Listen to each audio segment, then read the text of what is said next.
All right, hey everyone. I have just started the Twitter space. I'm going to send out a message to invite other people to join. This is going to be a recording for episode 60 of the Actively Unwoke podcast, and I do hope we'll be able to get some people in here and chatting. I do see some people watching over on YouTube. I will be simulcasting this live on YouTube if people would prefer to join there.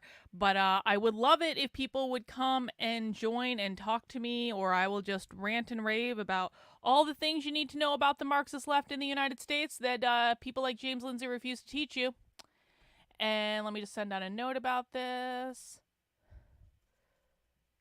Okay. And hopefully people will come and join me in the space. If you are on YouTube and you would like to come chat with me, then please feel free to do so. Now, as a reminder, so why are we doing this? I want to back up for a second. So James Lindsay has lost his goddamn mind. I think we can all agree on that. I have had very strong intellectual criticisms of James Lindsay's work for months and months and months and months and months. Ever since I really started listening to him again after not listening to him for probably about 2.5 years. And when I started listening to him again, he had gone off of his rocker, and I was really disappointed to see it. And I started making intellectual criticisms of his work based on the fact that I've spent basically the last 3.5 years of my life, almost every single day, I do this 6 days a week, watching far leftist trainings, going into their events, infiltrating them, recording them. I've done undercover work in person. I have watched more queer Marxist trainings than anyone else on the internet. I've covered more abolish the family content than anyone on the internet. I have an archive of thousands of hours of far left radical trainings. These are the things that happen in the real world to recruit real activists to the far left. I have a massive archive of clips. I have a Substack where I break all this stuff down. What I'm trying to say is, like, I've got some game, and I have a lot of backup sources for I have backup sources for every single thing that I say. And the thing of it is what I see in the real world with the left and what the left is teaching and how the left is recruiting more people to their cause, it has absolutely nothing to do with what James Lindsay is telling his audience. And for me, this is actually a really big problem. And to be again really blunt, this is an intellectual criticism of James Lindsay's work. This is a really big problem because if the goal is to defeat the left, you need to understand the left. You need to understand your enemy in order to defeat them. This is Sun Tzu, The Art of War, 101 level stuff.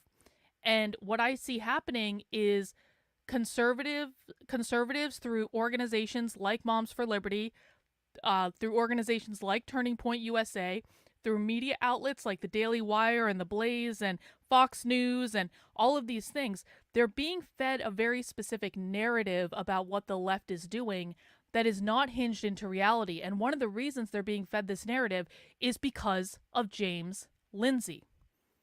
Now, I've tried to be reasonable with him. My community has tried to be reasonable with him.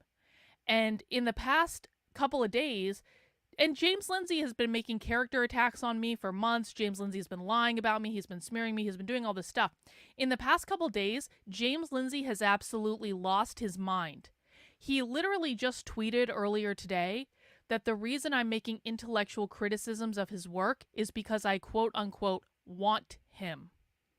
He's saying that the reason I'm making intellectual criticisms of his work is because I have narcissistic personality disorder or borderline personality disorder. He completely ignores all the primary source evidence that I've collected over the years. He completely ignores people who have been following this just as closely as I am, who are all waving the flag saying, James, you need to look at this. You need to factor this into what you're doing, because right now, millions of people are being misled because of James Lindsay. And I'm not okay with that. And I'm not going to sit idly by and watch this happen. Now, I might not have the platform that James Lindsay has. That's true enough. But what I do have is more evidence than James Lindsay has ever encountered in the real world. And so I'm going to do a series of podcasts, and they're going to be live Twitter spaces, and anyone can come on and ask me questions, and I will engage in discussion with anyone, where I'm going to detail my intellectual criticisms of James Lindsay's work and what I think people need to understand about the far left in order to defeat them. So if people have, and again, I really do mean this, I will intellectually engage with anyone. What I will not do is participate in these character attacks like James Lindsay is. Because in the months and months and months that he's been accusing me of having personality disorders and saying I sexually want him, and he's been struggle sessioning people to take my credit out of things. He's been telling his audience to block me, to block members of my community. Like in the months that he's been doing this, James has never once interacted with the intellectual criticisms that I have of his work. And so I'm not going to play this game where we're hurling insults back and forth. That's not what I want to do. I want to be productive about this. And so last night, I formally challenged James Lindsay publicly to a debate based on 4 very specific intellectual criticisms I have of his work. Now, make no mistake, I have significantly more than 4 intellectual criticisms of his work. And maybe if this series keeps going, I can go into all of those, because it's just like the list is endless of the things that people need to know that James Lindsay is absolutely not teaching them that he absolutely should be. But my goal is with this is I think I want my community to start a pressure campaign on James Lindsay to actually start engaging with the intellectual criticisms I'm making of his work. And so that's what I'm going to be focused on moving forward. And if James doesn't like me talking about him, and James doesn't like me showing people the things that he's saying, and James doesn't like me providing receipts that he's having a massive meltdown on Twitter, then James can start actually engaging on an intellectual level and pretend he's an academic for once. Because the reality is, when you are in academia, and I have a PhD too, when you are in academia, you have to engage with criticism. And you have to challenge your own confirmation bias. And you have to be able to have intellectual discussions with people without saying, you're a narcissist, or you're just saying that because you want me. I mean, it's such a kindergarten level of argumentation. So we're not going to do that. We're going to pressure James to have an intellectual conversation. And if he doesn't want to do that, which I suspect he will never answer my challenge of having a debate with him, and people can read the formal challenge over on my Substack, which is Carlyn, KARLYN.substack.com. If James isn't going to answer it, I'm still going to teach people what I think that they need to know. And the people who show up will learn, and the people who don't show up will not learn. And that's just going to be the way it is. So we're going to start with the first criticism that I have with James Lindsay's work, and this really goes to foundational knowledge about the left. And what I'm going to do is I'm just going to talk for a little bit, and I want to invite anyone who has questions at any point to grab a microphone in the space and come up and talk to me. And you can do this at any point. I'm willing to engage in conversation at any point, but I'm just going to talk until people start doing that. I do ask that people keep the conversation respectful. We don't all have to agree, but I do not want this to devolve into hurling insults or things like that. I just don't think that's a productive use of time. So where we're going to start off today is about what the true goal of the left is. And for people who follow my work, this is not going to be new information. But sadly, for people who might be new to my work, who have followed James Lindsay for a long time, this will be new information. And this is one of the chief complaints I have with James, because there is a litmus test that I use to figure out if someone actually understands the far left in this country. And that's by asking them one simple question. How does the left define capitalism?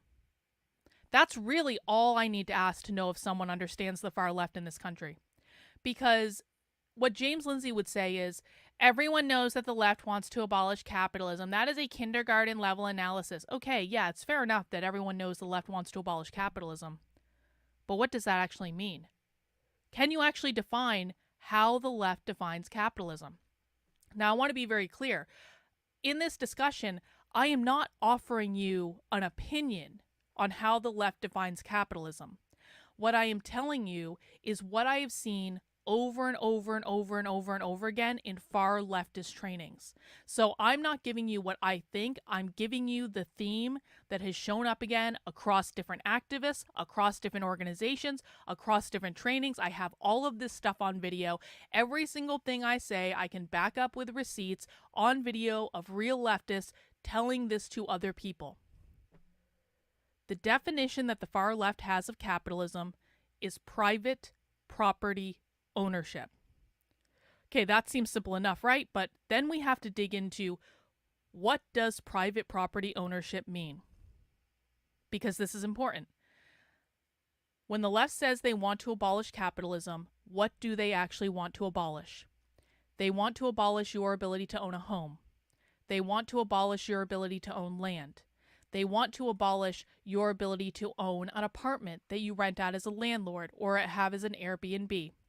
They want to abolish your ability to own intellectual property. They want to abolish your ability to own a business, whether that business is a small business or a large business. They want to abolish your parental rights over your children. They believe that parental rights are a form of private property. They want to abolish your individual liberties, things like freedom of speech, freedom of religion. Those things are also considered to be private property under capitalism. The left wants all health care to be public, to be free, to be unlimited for anything. They want you to be able to get as many trans-affirming surgeries as you want on the public dollar, as much psychiatric care and as much psychiatric medication as you want on the public dollar. They want you to be able to get as many abortions as you want, free, unlimited, up to birth on the public dollar. This is where universal health care comes from. The left wants all schooling to be provided by the state. That means they want everyone to have to go through public school. Public school would be considered compulsory. They want to eliminate all private schooling, all homeschooling, all charter schooling. Everyone gets the same type of schooling. The left wants to control all energy. So they want to control all gas that you put in, the gasoline that you put in your car. They want to control who has heat and electricity to heat their homes in the winter, to basically be able to turn the lights on. There's that classic picture of the difference between North and South Korea, where like you see all the lights on in South Korea, but you see none of the lights on in North Korea. That's exactly what we're talking about. The left wants to eliminate all private providers of energy, so that you are dependent upon the state for your energy. This last one is possibly the scariest one. The left wants the state to be responsible for the distribution of all food. That means no private food providers. You go to the state for the food. They give you what they want to give you, regardless of if it's what you want, regardless of if it's what you need, regardless of even if you enjoy the food. The left wants the state to provide all food to the community. They want to set up community canteens in cities where instead of eating in your home, you go to the communal area to get your food in the communal canteen. By the way, I also have them on video talking about how they want to abolish literally private kitchens. So they don't want you to have a private kitchen in your home. Why is that? Because the left believes if they abolish private kitchens, if they have food distribution centers in the middle of towns, then what that's going to mean is the nuclear family is going to end up being abolished, because dinner time around kind of the kitchen table or the dining room table, that's one of the glues that holds the nuclear family together. So that's a lot of stuff, right? And I don't expect everyone to memorize this list off the top of their head, but I want to give people an idea of what this future society looks like. And this is really important. Saying the left wants to abolish capitalism is such a throwaway. What does that mean? How is that going to impact your life?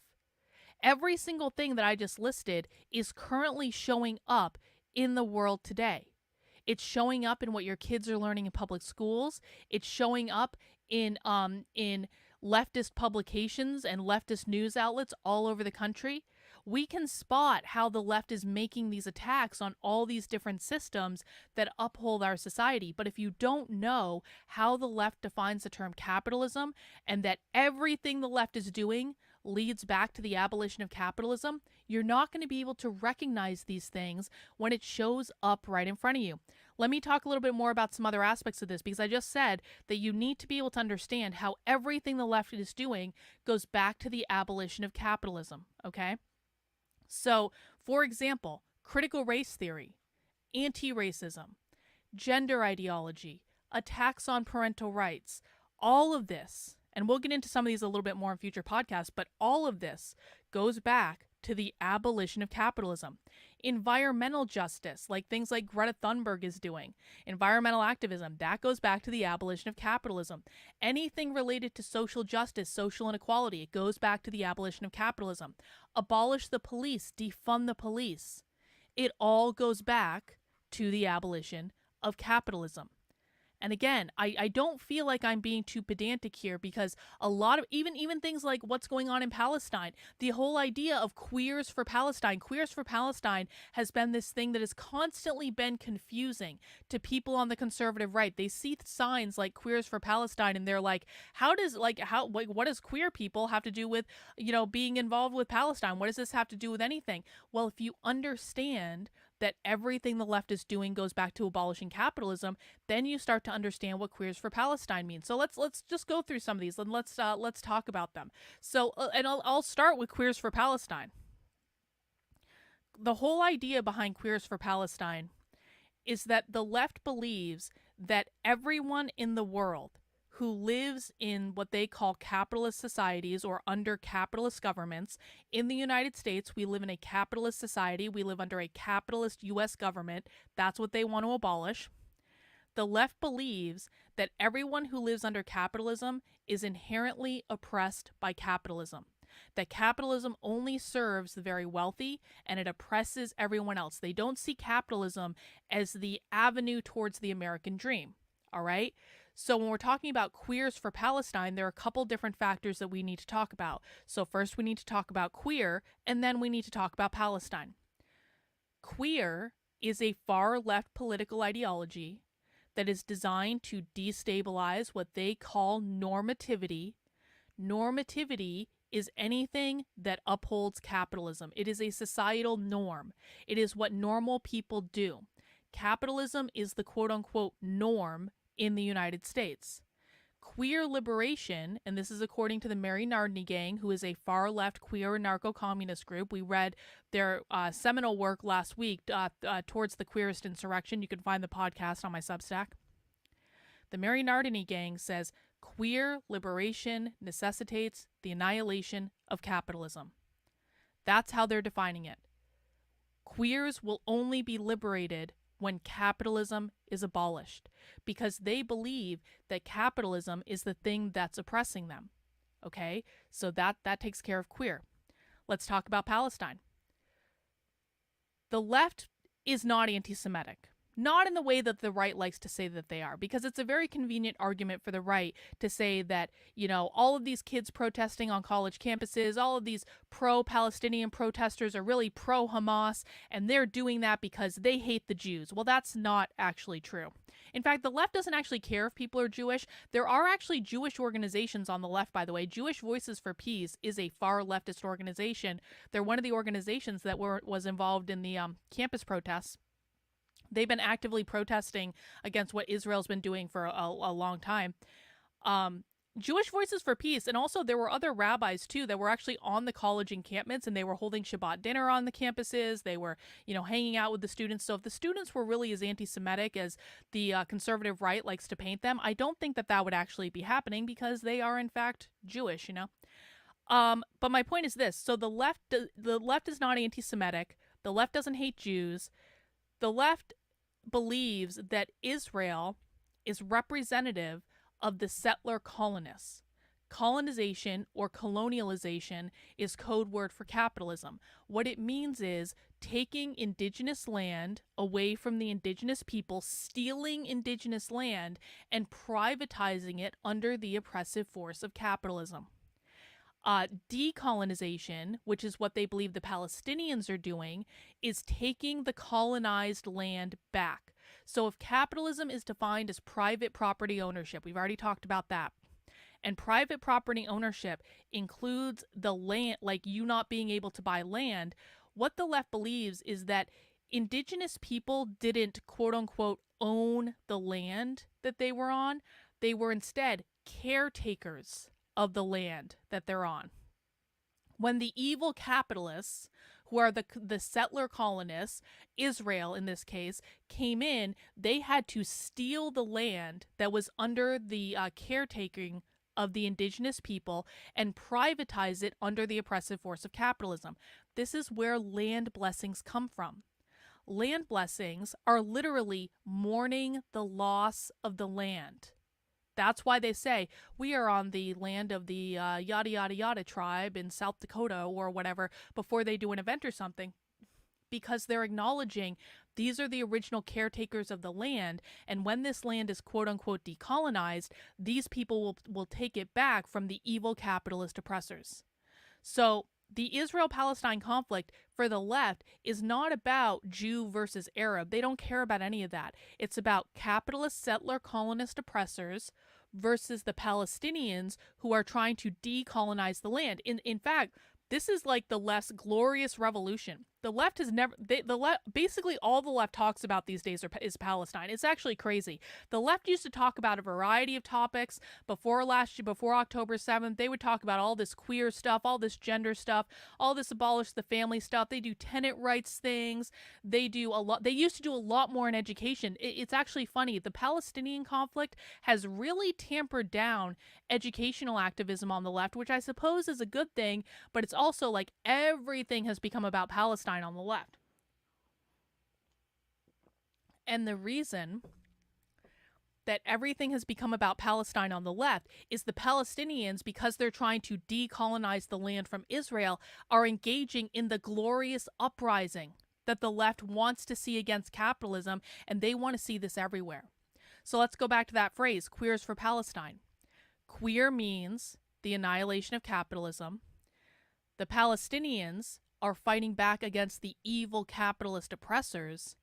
They are in the same struggle. The struggle is the glorious revolution. That is what Queers for Palestine means. It is not a reference to being gay. It is not a reference to being trans. It is a reference to being in solidarity or being comrades, being members of the party with the Palestinians who are engaging in this uprising. This is why it's important to understand that the real goal of the left is always abolishing capitalism, no matter what they're doing. Let's take critical race theory or anti-racist training or things about whiteness, white supremacy. This has nothing to do with skin color.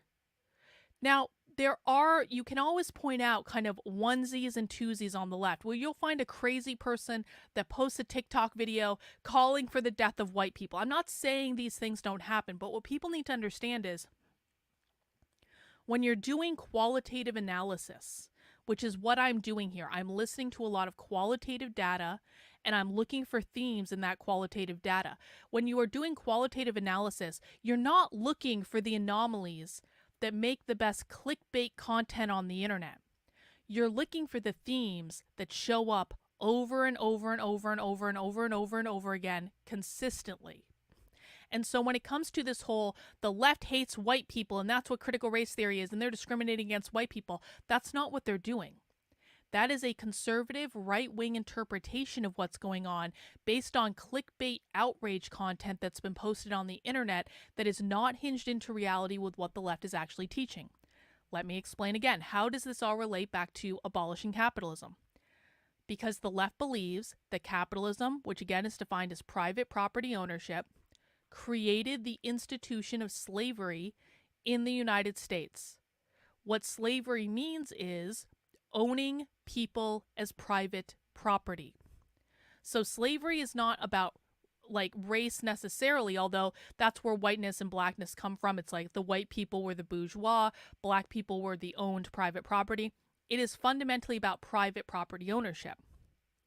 The left then believes that slavery created the institution of systemic racism. If you look in the dictionary definition of racism, you are going to see that they changed the definition to systemic racism like in 2020, in mid-2020 during the George Floyd uprising, or the George Floyd rebellion as the left calls it. Systemic racism means the system that upholds racism. So it's not a reference to skin color. Systemic racism is the system that upholds racism. Another term for that is institutional racism, the institution that upholds racism. In both cases, that institution is capitalism because the left believes that if you just abolish capitalism, that will fix all racism because there will no longer be racial disparities in this country because everyone will have access to everything they need. Let's talk about abolish the police, because abolish the police relates directly to this. You guys, there's a Libs of TikTok thing going around today. You can find it on my timeline. It's a sign that was hung up allegedly in like a school in Boston, where one of the things that it says on that sign is that the police are descendants from slave catchers. So what does that mean? And by the way, you have to put aside whether or not any of this is true. It doesn't matter if any of this is true. You know what I just realized for the Twitter space? You know what I just realized? That I've been talking, I think, for like 25 minutes, and you guys couldn't hear me because I was on mute. Holy shit. I'm sorry, guys. I was doing a great podcast, and you guys couldn't hear me because I was on mute. Luckily, I think the YouTube recording does have this, so I apologize again for that if you guys couldn't hear me. I was like, why am I not getting any reactions? What is going on? It's Monday. Please forgive me. Please forgive me. Oh gosh, do I start again? Oh no. Oh no. You can hear me on Twitter Spaces? Okay. Well, let me bring up some people to speak, I guess. Let's bring up some people to speak, and you guys can catch the rest of this on the Oh, you guys can hear me on the Spaces? Yeah, I was able to hear you. Yeah, Carl, we heard you the whole time. You guys were able to hear me. Okay, that's good. Yeah, that's good. Thankfully, yeah. Hang on one sec. Let me just change the sound on my computer, because now it's coming through my speakers and my dogs are barking. Everything's going crazy. Okay, so you guys could hear me then. You did that? You could hear all that? I heard it all. Yep. Oh, okay, Heidi, you heard it all. Okay, thank God. Okay, so apparently something was going right. All right. Well, you guys are on stage now, so I guess like we can do a quick pause there. And I know you guys can hear me on YouTube. Yeah. Fluffy Cow Respect on YouTube says I'm a boomer. Yeah, it's true. Well, maybe it's more of a lack of coffee. Let's go with that. But so what do you guys think so far about what I've said then, Heidi? You said you could hear it. Like, what do you think? What are your thoughts on this? Yeah, I think you're 100% right. I mean, I was on the left, and so I know all this stuff. It's not surprising to me when you say this stuff. Like, it's just because I've been there, and I've been to these types of conferences, and I went to UC Santa Cruz, and I got a degree in politics from UC Santa Cruz, which is about the furthest left you can get for that major. If people don't know, but the whole concept of UC Santa Cruz is actually like completely like set up to be a leftist institution. It's changed a bit now because they focus on STEM. But anyway, so I've heard all this, know all this, and it makes it like just kind of come together very clear for me and somebody that's been on the left and has left the left. But I can see how it's confusing for people on the right. Like the Queers for Palestine probably is the best example. Because it's just that, it's so easy to clip these things and be like, the left is so ridiculous. Look at these freaks with like blue hair talking about Queers for Palestine. Like, that makes no sense. And it's like, no, I mean, it doesn't make sense if you're looking at it from that perspective. No, but it makes complete 100% sense. Like, if you, like you said, if you understand what the left means by queer, what the left means, when they talk about Palestine, what the left means of capitalism and the oppressor and the oppressor, the oppressors and the oppressees, everything's about oppression. And if you understand that and start to put that together, then it makes perfect sense. And yeah, it's just frustrating. It is very frustrating to see, that people just don't know who their enemy is at all. So I appreciate you doing this work and continuing to. I'm sure it's painful at this point, honestly, to like continue to listen to this stuff and then also like regurgitate it. But you do such a good job, and it's very clear what you're saying. So I appreciate the talk, and I'm glad you weren't muted. Yeah, I appreciate that. I'm glad you guys could actually hear what I was saying. That like freaked me. I was like, oh no. But no, I mean that's exactly the point. It's like I mean I was always on the left, but I was never a leftist. I was never really involved in like radical leftist politics. I was more just like kind of like a Democrat that didn't know what was going on. And so a lot of this for me was kind of like I had to process a lot of this information. And I think, I guess I didn't realize looking back how much like socialism I was delivered in certain content, like especially in college.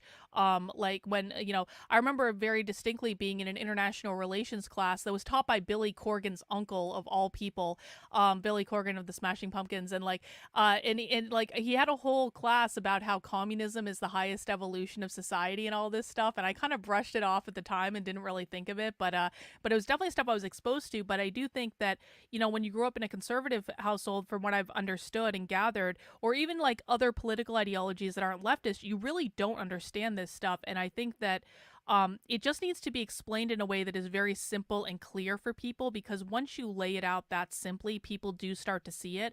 I think a lot of people do understand the oppressor versus oppressed narrative, but like I think they also need to go that next step further to understand that the left believes that all oppression is created by capitalism, and if they can just abolish capitalism, then that will get rid of all oppression.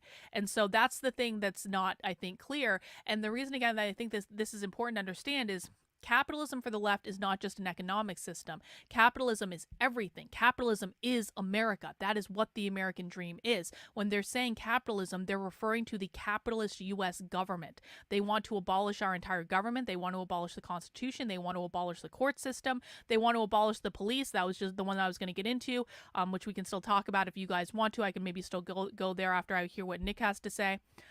They want to abolish everything, and everything they're doing, from like people often ask, they're like, well, why do they have all these different words that mean capitalism? Why do all these things just mean the same thing? Because it's like they're attacking capitalism from as many vectors as they can. And it's kind of like, if you have an enemy, do you just go right at that enemy?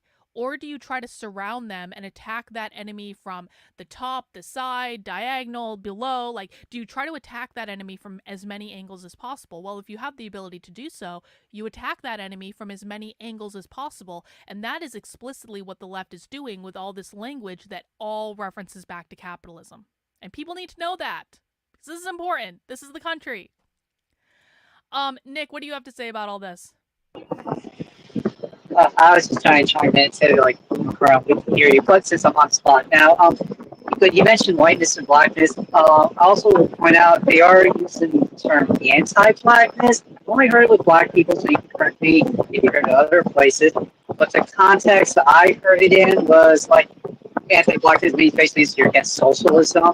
They interchange it with anti-blackness and anti-racism and all that stuff. But I'll add that a lot of communists believe, except like Lindsay is that pretty much black people belong to socialism, or they are naturally socialist. He can correct me if I'm wrong on that, currently. But that's just I wanted to put that in there since you mentioned the whiteness and blackness. Yeah, I think that that's a really good point, Nick. And so yeah, so I have the same understanding of the term like anti-blackness as you do. It essentially means anti-socialism, because the left does believe that basically all black people should be socialists, because they believe that all black people are like inherently oppressed by society. So they really do get pissed off when black people are not leftists. Like for example, like how many black owned businesses did they burn down during the 2020 riots, which were supposedly about Black Lives Matter? Well, they don't want black people owning private businesses. That's engaging in capitalism. That's assimilating to whiteness, and that's not what they want. This is why they call people like Larry Elder the black face of white supremacy. This is why they call Jay-Z a white supremacist. It's why they call Kanye West a white supremacist. James over on YouTube, my mic sounds fine to me. If other people have issues with my microphone, you need to let me know, but it sounds fine to me, so it might just be yours, or it might be the fact that Nick's mic was extra loud. You're gonna have to deal with the sound, bro. I can't fix everything all the time, and it sounds fine to me. So yeah, I do have that kind of same understanding of you in regards to what anti-blackness means. Let me see, I have someone else requesting. Dragon Tails coming up. And I can keep walking through some of these attributes, but I definitely want to encourage anyone who has questions about any of this, please make sure to grab a mic, come up, have a conversation with me. I can turn my mic up a little bit more if people are louder than me that are callers. Dragon Tail, what do you have to say? Well, I wanted to ask you a question because, this comes up a lot on Twitter when we try to debunk people that say, for example, when Trump says that Kamala is a comrade or a Marxist, and I'm always saying, she's not a Marxist. Democrats are not communist. At the same time, how do you handle people when you actually see and it's also kind of a question. When Democrats do borrow particular talking points that do align with socialist values, or when you hear Kamala wanting to defund police, or she's done things in the past where she's helped out people who've been arrested by Black Lives Matter, things about universal health care. Is it that the Dems are using particular talking points to pander to the left, or is it that the left has slowly been co-opting Dems? How do you tackle the idea when Dems do start aligning more and more with particular talking points of socialists, while at the same time we're trying to tell them they're not socialists? Because for me, the biggest thing is that most Democrats that I hear still participate in capitalism and want to uphold capitalism. And I'm not sure if Democrats really understand how capitalism is defined by the socialists. So could you clarify that a little bit when it comes to trying to debunk people on Twitter? Yeah, I think that's a great question. I hope the mic is a little bit louder for people on YouTube now. Okay. So first, I'm going to tackle this from a number of different angles. So first of all, people need to understand that we are talking about distinct groups of people, and that we can't, it does not benefit us to classify as all people in the same, just because sometimes they use the same language, because most of the times they don't. So Democrats are not the same as progressives. Progressives are further left than Democrats. Progressives are not the same as democratic socialists. Democratic socialists are farther left than progressives. And then real socialists, real communists are not even the same as democratic socialists. Real socialists and communists don't even allow their members to be members of the Democratic Socialists of America, because they believe the Democratic Socialists of America are too close to capitalism. So the differences between Democrats and progressives and democratic socialists and real radical socialists and real communists is that real socialists and real communists want to abolish capitalism. This is what their primary goal is. This is everything they do. This is every strategy they're undertaking. Democrats do not want to abolish capitalism. Progressives don't want to abolish capitalism. Even democratic socialists, they may be okay with abolishing. Like they're like namby-pamby about it. They're kind of like, they're trying to make marginal gains against capitalism, but according to, again, real socialists, they're still too capitulated to capitalism in order to actually abolish the system. So this information comes as a surprise to a lot of people. They think that the farthest left people are Bernie Sanders and AOC and the Squad and things like that. Real communists and Marxists in the United States actually overtly denounce Bernie Sanders and the Squad, and they overtly denounce Kamala Harris too. I mean, we saw that in the DNC. There were these massive protests by leftists. There were significantly more leftist protesters in Chicago outside the Democratic National Convention than there was in Milwaukee outside the Republican National Convention, because real leftists hate the Democratic Party far more than they hate the Republican Party. Now, that said, you are absolutely correct that you can kind of see trickle down policies and trickle down language that does come from the far left, that makes its way into the Democratic Party, that shows up every now and again. So defunding the police and Kamala Harris bailing protesters out of jail during the 2020 riots, that's like a trickle down from the far left. That doesn't mean Kamala Harris is a communist. It just means that for that one moment, she was kind of pandering to the left. She was, listen, the 2020 protests were a massive political moment, and that was the point of them. Like, protests are a way that the left gets attention, and it's a way they advance their policies. Kamala Harris is kind of a useful, idiot, progressive opportunist that saw an opportunity to pander to a leftist base that was protesting in huge numbers nationally, and so she did it. But does Kamala Harris want to abolish the police? No, Kamala Harris does not want to abolish the police. Kamala Harris does not want to abolish prisons. Kamala Harris was a DA. She was a prosecutor. And so they that's actually one of the reasons that real socialists hate Kamala Harris is because she was a prosecutor. Like, she put people in jail. She is a cop, according to them. And cops are like the number one enemy of the far left. If I can just go into how does abolish the police relate to capitalism real quick. I think this is important for the question that you ask. So what the left believes, and again, I referenced that sign that's floating around on libs of TikTok earlier today that said that the police are descendant from slave catchers. What the left believes is that slavery in the United States literally created the current incarnation of the police, that the police are managers of private property, that the only job the police has is in order to protect the private property of the bourgeois, in this case, the literal runaway slaves, which again, slavery was considered to be private property ownership, and that in a world built on equity, which Marxism means equity, we would have no need for the police because there would be no more private property and everyone would have access to everything they need. So, does Kamala Harris want to abolish the police? Does she want to defund the police? No. But she does want to pander to the far left when she has the opportunity to do so. Has Kamala Harris used the term equity? Well, yeah, she has, absolutely. And Kamala Harris actually used the term equity correctly to mean that everyone has, it is like an unequal distribution of resources based on what people quote unquote need. That is definitely a trickle down from the left. That doesn't make Kamala Harris a communist, because I don't even think Kamala Harris understands the logical end conclusion of what she wants. I think that it's just like a nice talking point that kind of panders to the left just enough, but still, we see leftists showing up at her protests. The Palestinian protesters were showing up at her protests. What did Kamala Harris do when she was face to face with actual leftists at her protests? She told them to shut up and go away. Like literally, this is on video for people who haven't seen it. Kamala Harris told real leftist protesters to shut up and go away. Another thing I would point is that Kamala Harris's husband, Doug Emhoff, actually gave a speech at one of her rallies where he explicitly said Kamala Harris is pro-capitalism. Now, trust me, like if you have spent any time listening to the left with me, you know that even to pander, this would never come out of a socialist's mouth. They would never say that they are pro-capitalism, pro-communism. It would never happen. Like they would probably sooner die. That would be saying you are pro-capitalism. Is like it is a betrayal. You would become a traitor on the left by saying that.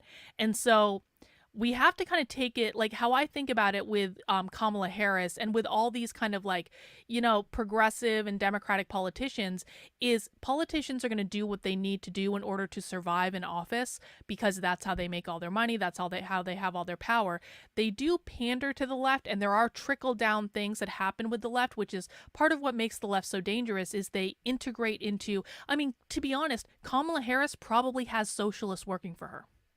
That's how she's getting those ideas. It's not that she has those ideas. It's that people are working for her, that are writing her speeches, that are telling her what to say, that are giving her those ideas. These are how these policies start to get integrated into more mainstream aspects of our society, as they get into job positions under kind of like the head people, and they start to put these ideas in there. They start to change policy. They make these small little incremental changes. But that doesn't mean Kamala Harris is a communist. And the last thing I'll say about this, and then I do want to, just again open the floor for questions.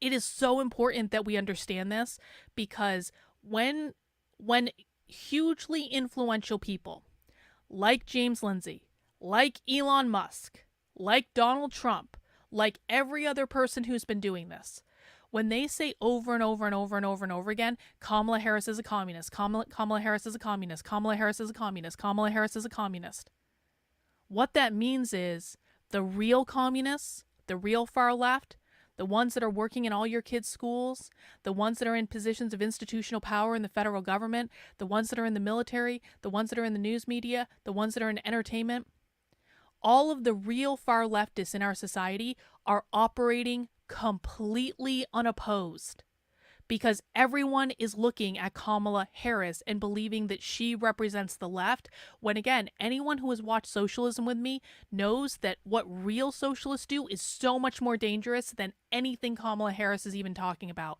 And so that's why I think this is really important that we're very specific about this. And I know it makes good conservative rhetoric and it gets all the stupid MAGA voters. No offense, MAGA voters, but a lot of you are stupid. If you're listening to me, you're probably smart. I'm not talking about you if you're listening to me. I'm saying a lot of MAGA voters are stupid. And you say Kamala Harris is a communist and they go, yeah, and they start cheering and all this stuff. It gets people all fired up and you get positive feedback from it.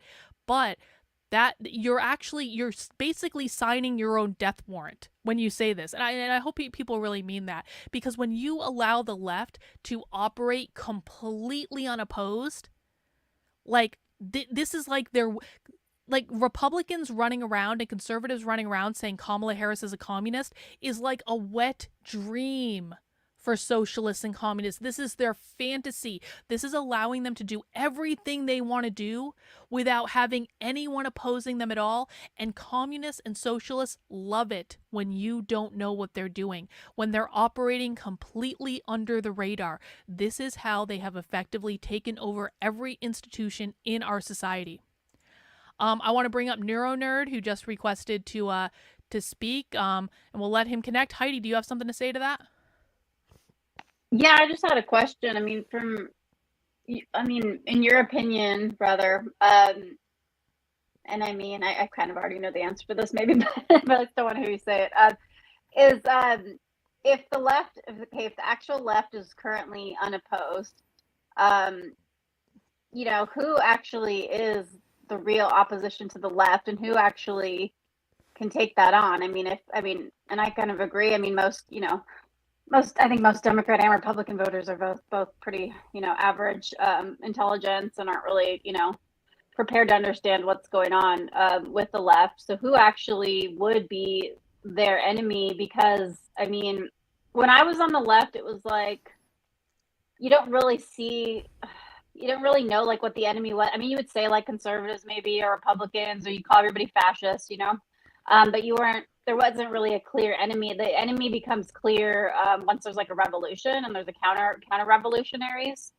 The only thing I've seen like kind of close to it is like Antifa versus Proud Boys, like that kind of dynamic, which a lot of that is like fake, and I don't think all of that is real. But I'm just curious, what do you think? To go back, who do you think is actually poised to be the actual counter to the left currently, if it's not any of these people? I mean, Heidi, you've outlined why I spend so much time screaming about this stuff right now and why I drive myself crazy, literally repeating the same thing every day for years and years and years on end. It's that there is no current opposition to the left. There really isn't. And that's terrifying to me, because I watch what leftists are doing, and there's no one opposing them. And even so in reality, it really should be the political right. It should be people who oppose, like, it should be every single person that opposes communism, that opposes the like far left political ideology, that doesn't want to live in a communist world. Listen, you don't have to love capitalism. There are problems with capitalism, and I think we can all acknowledge that. Like, there's crony capitalism, there's corrupt capitalism. I'm not suggesting those things are good, but just because you oppose like distortions of capitalism doesn't mean that you should be in favor of abolishing capitalism in the way that the left is suggesting abolishing it, because that's going to fuck up our entire way of life. That's going to make us slaves, essentially. And so I think that there are just not enough people that are saying, that this whole idea is wrong. It is wrong to try to abolish private property. It's wrong to abolish parental rights. It's wrong to do all these things. What we have is essentially the problem with the right is that they're just completely reactionary to whatever the left does. And so whatever the left does, the right is going to come out and scream and cry about how the left is bad and how they're all communists and how they're all this and how they're all that. But the right has no opposing vision for what the left is doing. The right isn't actually doing anything to articulate, okay, we don't like the left, here's what we do want.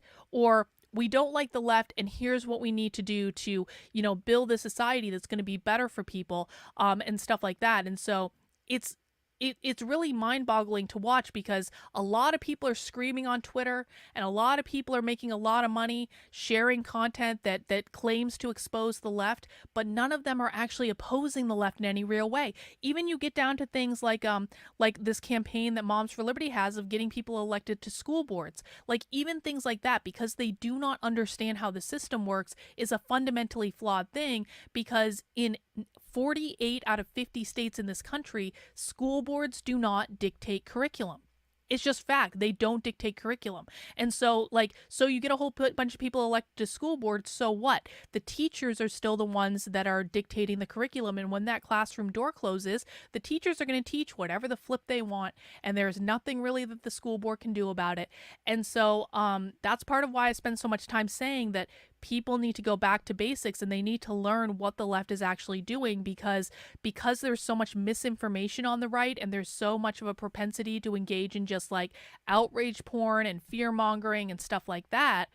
There is no concerted opposition to them. Now, one of the things that I do see, and this is part of why I'm friendly, quite frankly, with Nick Fuentes, and I don't agree with Nick Fuentes on a lot of things, by the way, just so people are very clear, which I always have to say, which is stupid because, like, no one should really agree with everyone on everything. But what I can say about Nick and the Groypers is that they are making a concerted effort to infiltrate institutions to take them back.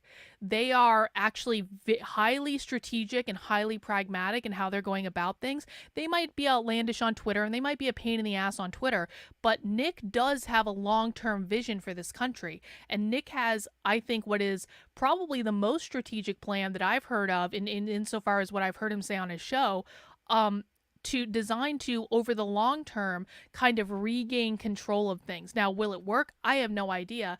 But I think that Nick Fuentes influencing the direction of what the so-called like conservative movement is, I think that's only a positive thing, even if I don't agree with him on a lot of things. And even though I think he might be a little bit misguided on some things, and he's a young man, and so he's doing these outlandish thought exercises that rile people up online. But when you actually listen to him, I think he could be an opposing force for the left.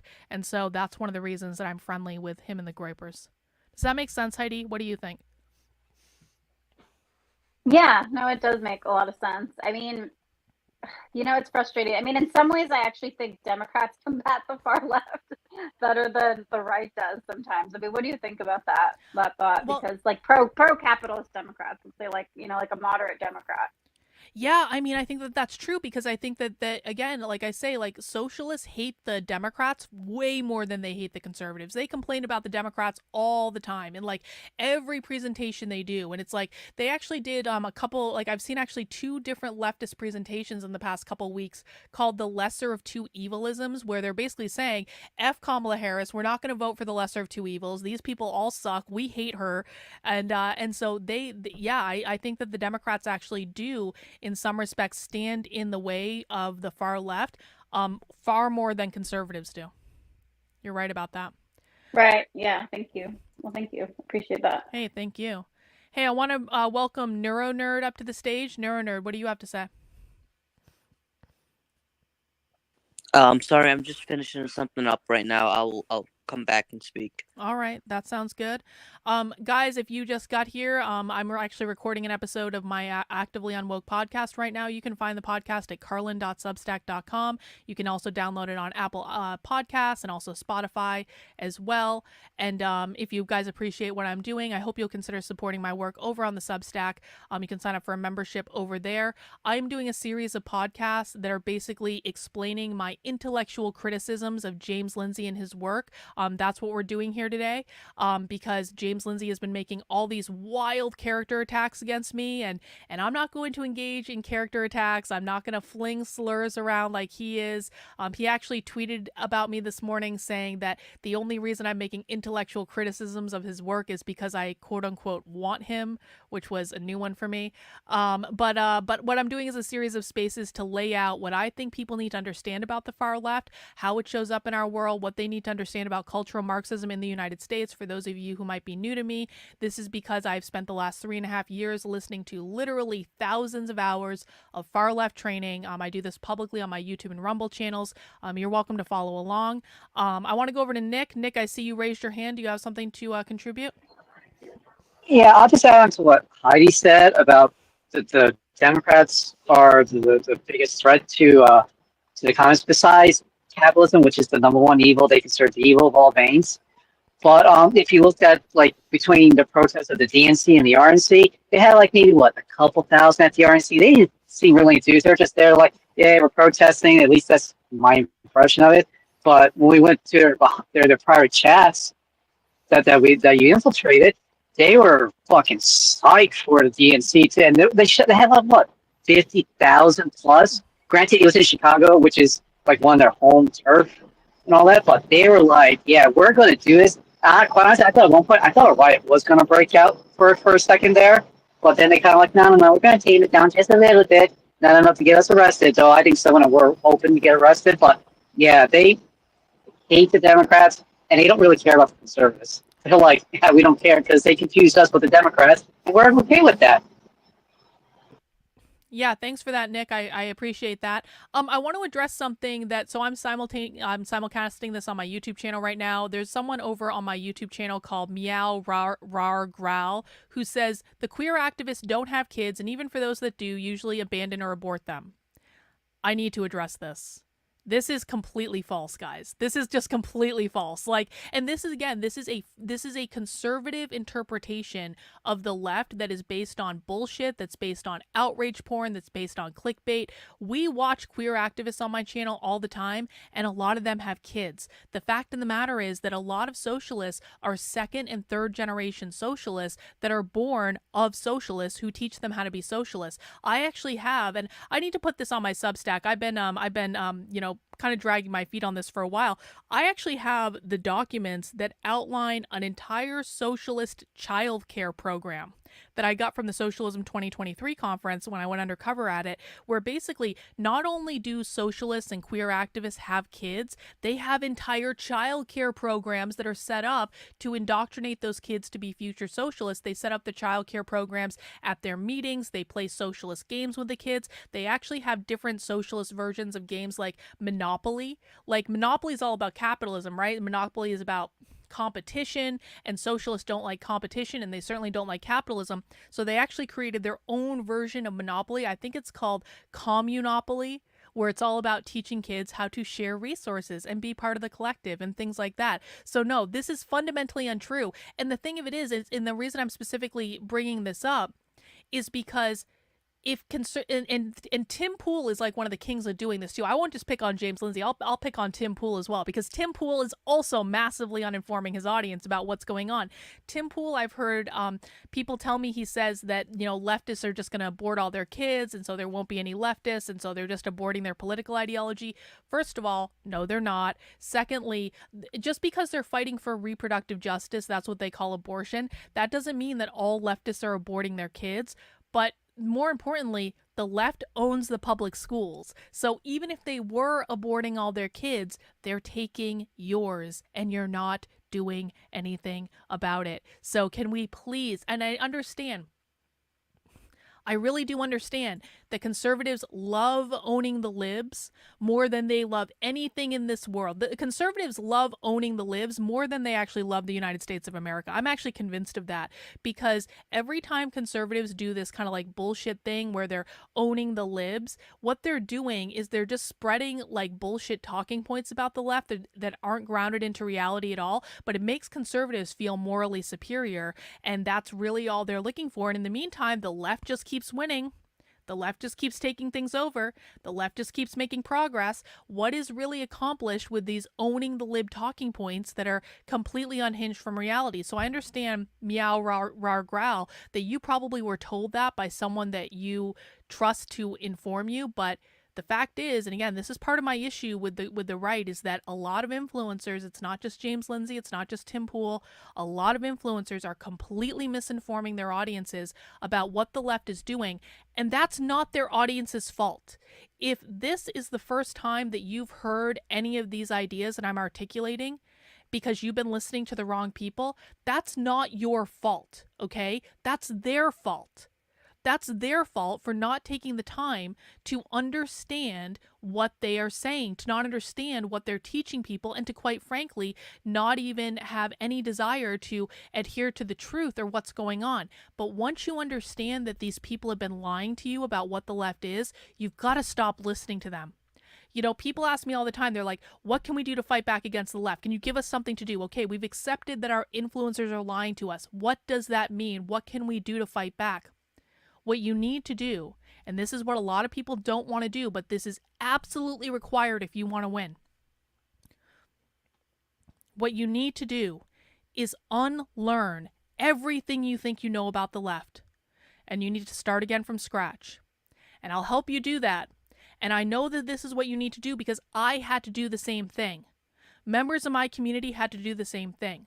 I've been on a 3+ year journey, 3.5 year journey now, of unlearning everything I thought I knew about the left. And I came from the left. And I still had to unlearn a lot. And I had to unlearn everything I learned from every conservative influencer I interacted with in 2020 and the beginning of 2021. I had to unlearn everything and then build back up from scratch. And so there's so many people who are in my community that have been in my community for a long time that had to do exactly the same thing. And it sucks. It sucks to realize how much you've been lied to by people that you trusted to inform you. And I'm really sorry about that, but there's nothing I can do other than show you that the real left is not what they say it is. It's significantly worse than they say it is. And again, I will walk you through different things. I will show you their trainings. I have a class called How to Speak Socialist over on my Substack. That's Carlyn, KARLYN.substack.com. You just go to the section called How to Speak Socialist. It's the first link at the top of the page. And in that training, this is a 4-hour, it's a free class. You don't have to pay money for it or anything. It's 2-hour videos, and it will walk you through dozens of clips from far left trainings so that you can see explicitly what the left says, and then I explain to you what all that means. And I've heard over and over again from people who do that training that it was one of the biggest wake-up calls they got about what the left is doing, and they learned how much their influencers hadn't told them and how much they needed to know in order to actually effectively fight back. Because the thing is, I can give you a list of tactics. I literally wrote a book with 4 chapters of checklists about tactics. But if you don't understand the enemy that you're fighting, you will never implement these tactics correctly. So that's why it's so necessary just to start at the beginning, to go back and to learn and to relearn everything you think you know. And I understand that I might not be the best teacher for everyone. I understand that some people don't like my tone, they don't like my voice, they don't like any of these things. But you know, I can't control any of that. What I can control is that I will give you all the primary source information, and then you can decide for yourself what you think of it. And if you don't like my tone, that's fine. Like, whatever. Anyway, I want to invite anyone up to speak that wants to kind of grab a mic. NeuroNerd, I don't know if you're ready to chat yet, but just let me know when you are. Otherwise, I can go talk about some other things about the left and how it relates back to capitalism, which is kind of the main topic, and the abolition of capitalism. But I'm just going to do a quick pause and see if anyone else wants to chime in here that's already on the stage.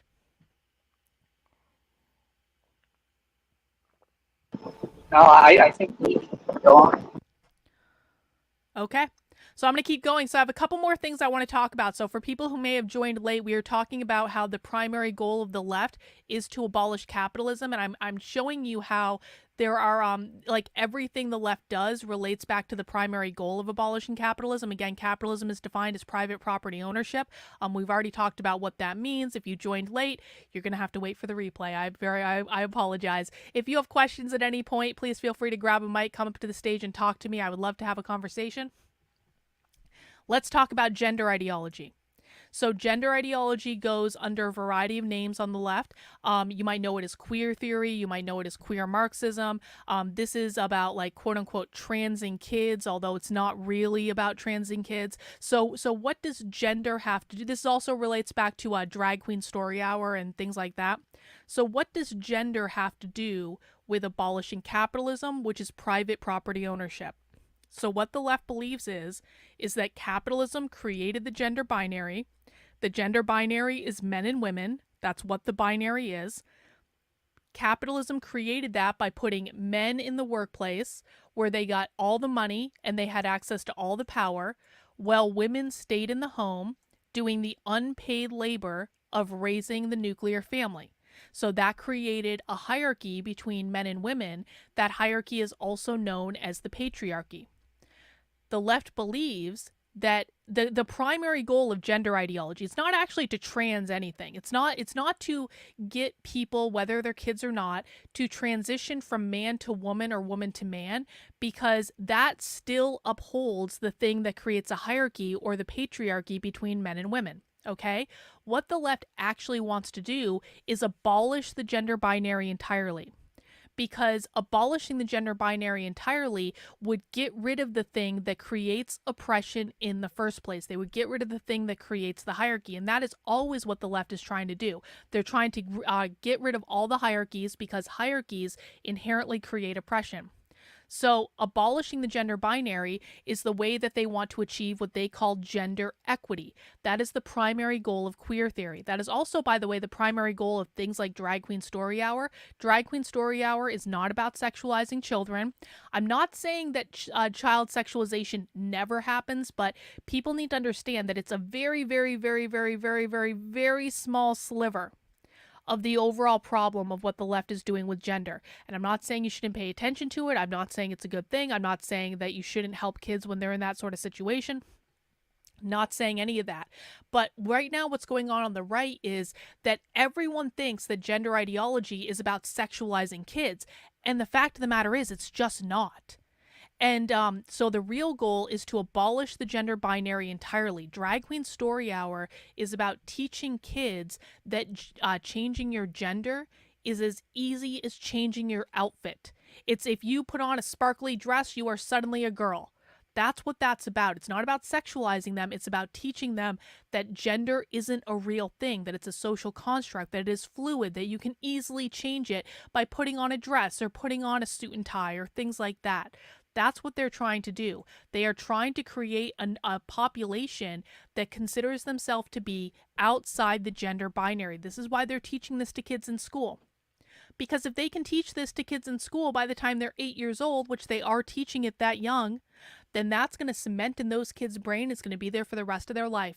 Even if they don't get them by the time they're 8 years old, if you teach a teenager that's going through puberty that the reason that they feel awkward is because they don't adhere to any specific gender stereotypes and that they're non-binary, that's going to stick with them. And then they're going to go, oh, I must be non-binary. That's why I'm so weird.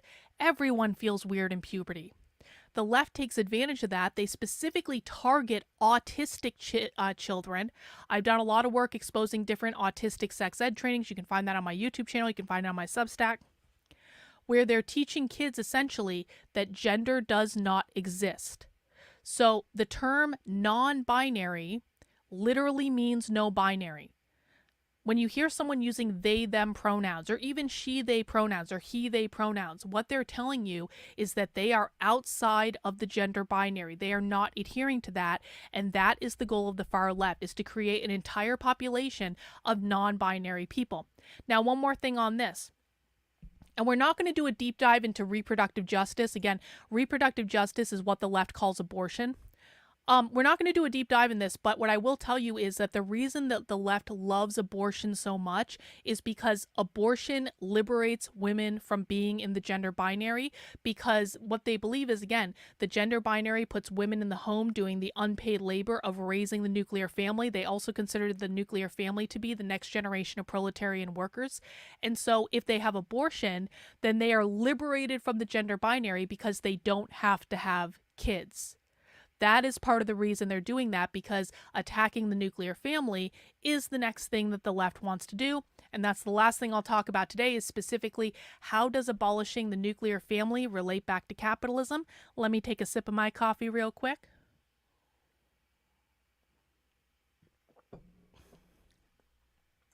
So I do think a lot of people understand that well, so Olis over on YouTube says, I'm still puzzled that these ideas gain traction. Well, the ideas gain traction because they're taught in elementary school. Anything that you learn in school, if that's the majority of what you're learning, that's going to gain traction because you don't know anything else. And so when this is reinforced at every level of your schooling, in every subject matter, because it's not just taught in one or two subject matters, it's taught in all subject matters, not all the time, but like they trickle in information all throughout schooling and stuff like that. You're constantly around people who are reinforcing the ideas. Then you go to college, and college is like next level leftist indoctrination. And leftists too. Leftists have this weird subculture thing where they really only hang around other leftists. They only talk to other leftists. They only read leftist books. They only go to leftist events. So there's this entire ecosystem that's being created where all of these ideas are the normal. I think conservatives really need to understand that. Conservatives are not in the leftist ecosystem. The leftist ecosystem, everything that I'm explaining right now is completely normal. Heidi was talking about this earlier. Heidi knows all of this because she used to be a Democrat. She went to a far left college. Like, all of this is like, yeah, this is absolutely what they believe. These are normal ideas. So conservatives might go, that's crazy. Well, saying that's crazy is not going to convince a leftist because to them, that's normal. To them, conservative ideas are crazy, just like to conservatives, leftist ideas are crazy, because both of these groups, and I'm not meaning any offense when I say this, but both of these groups exist in echo chambers, okay? All right, I want to talk about this last one, how the nuclear family relates back to abolishing capitalism, which again, abolishing capitalism is always the primary goal of the left. So here is what the left believes. They believe in a thing called social reproduction theory. Social reproduction theory says that social systems will reproduce themselves until they are disrupted. What does that mean? Capitalism is not an economic system. Capitalism is our culture. That's how they view it. Capitalism is our society. Everything in our society runs to support capitalism. Capitalism is going to continue to reproduce itself until it's disrupted. One of the ways that capitalism is continuing to reproduce itself in America is through the nuclear family.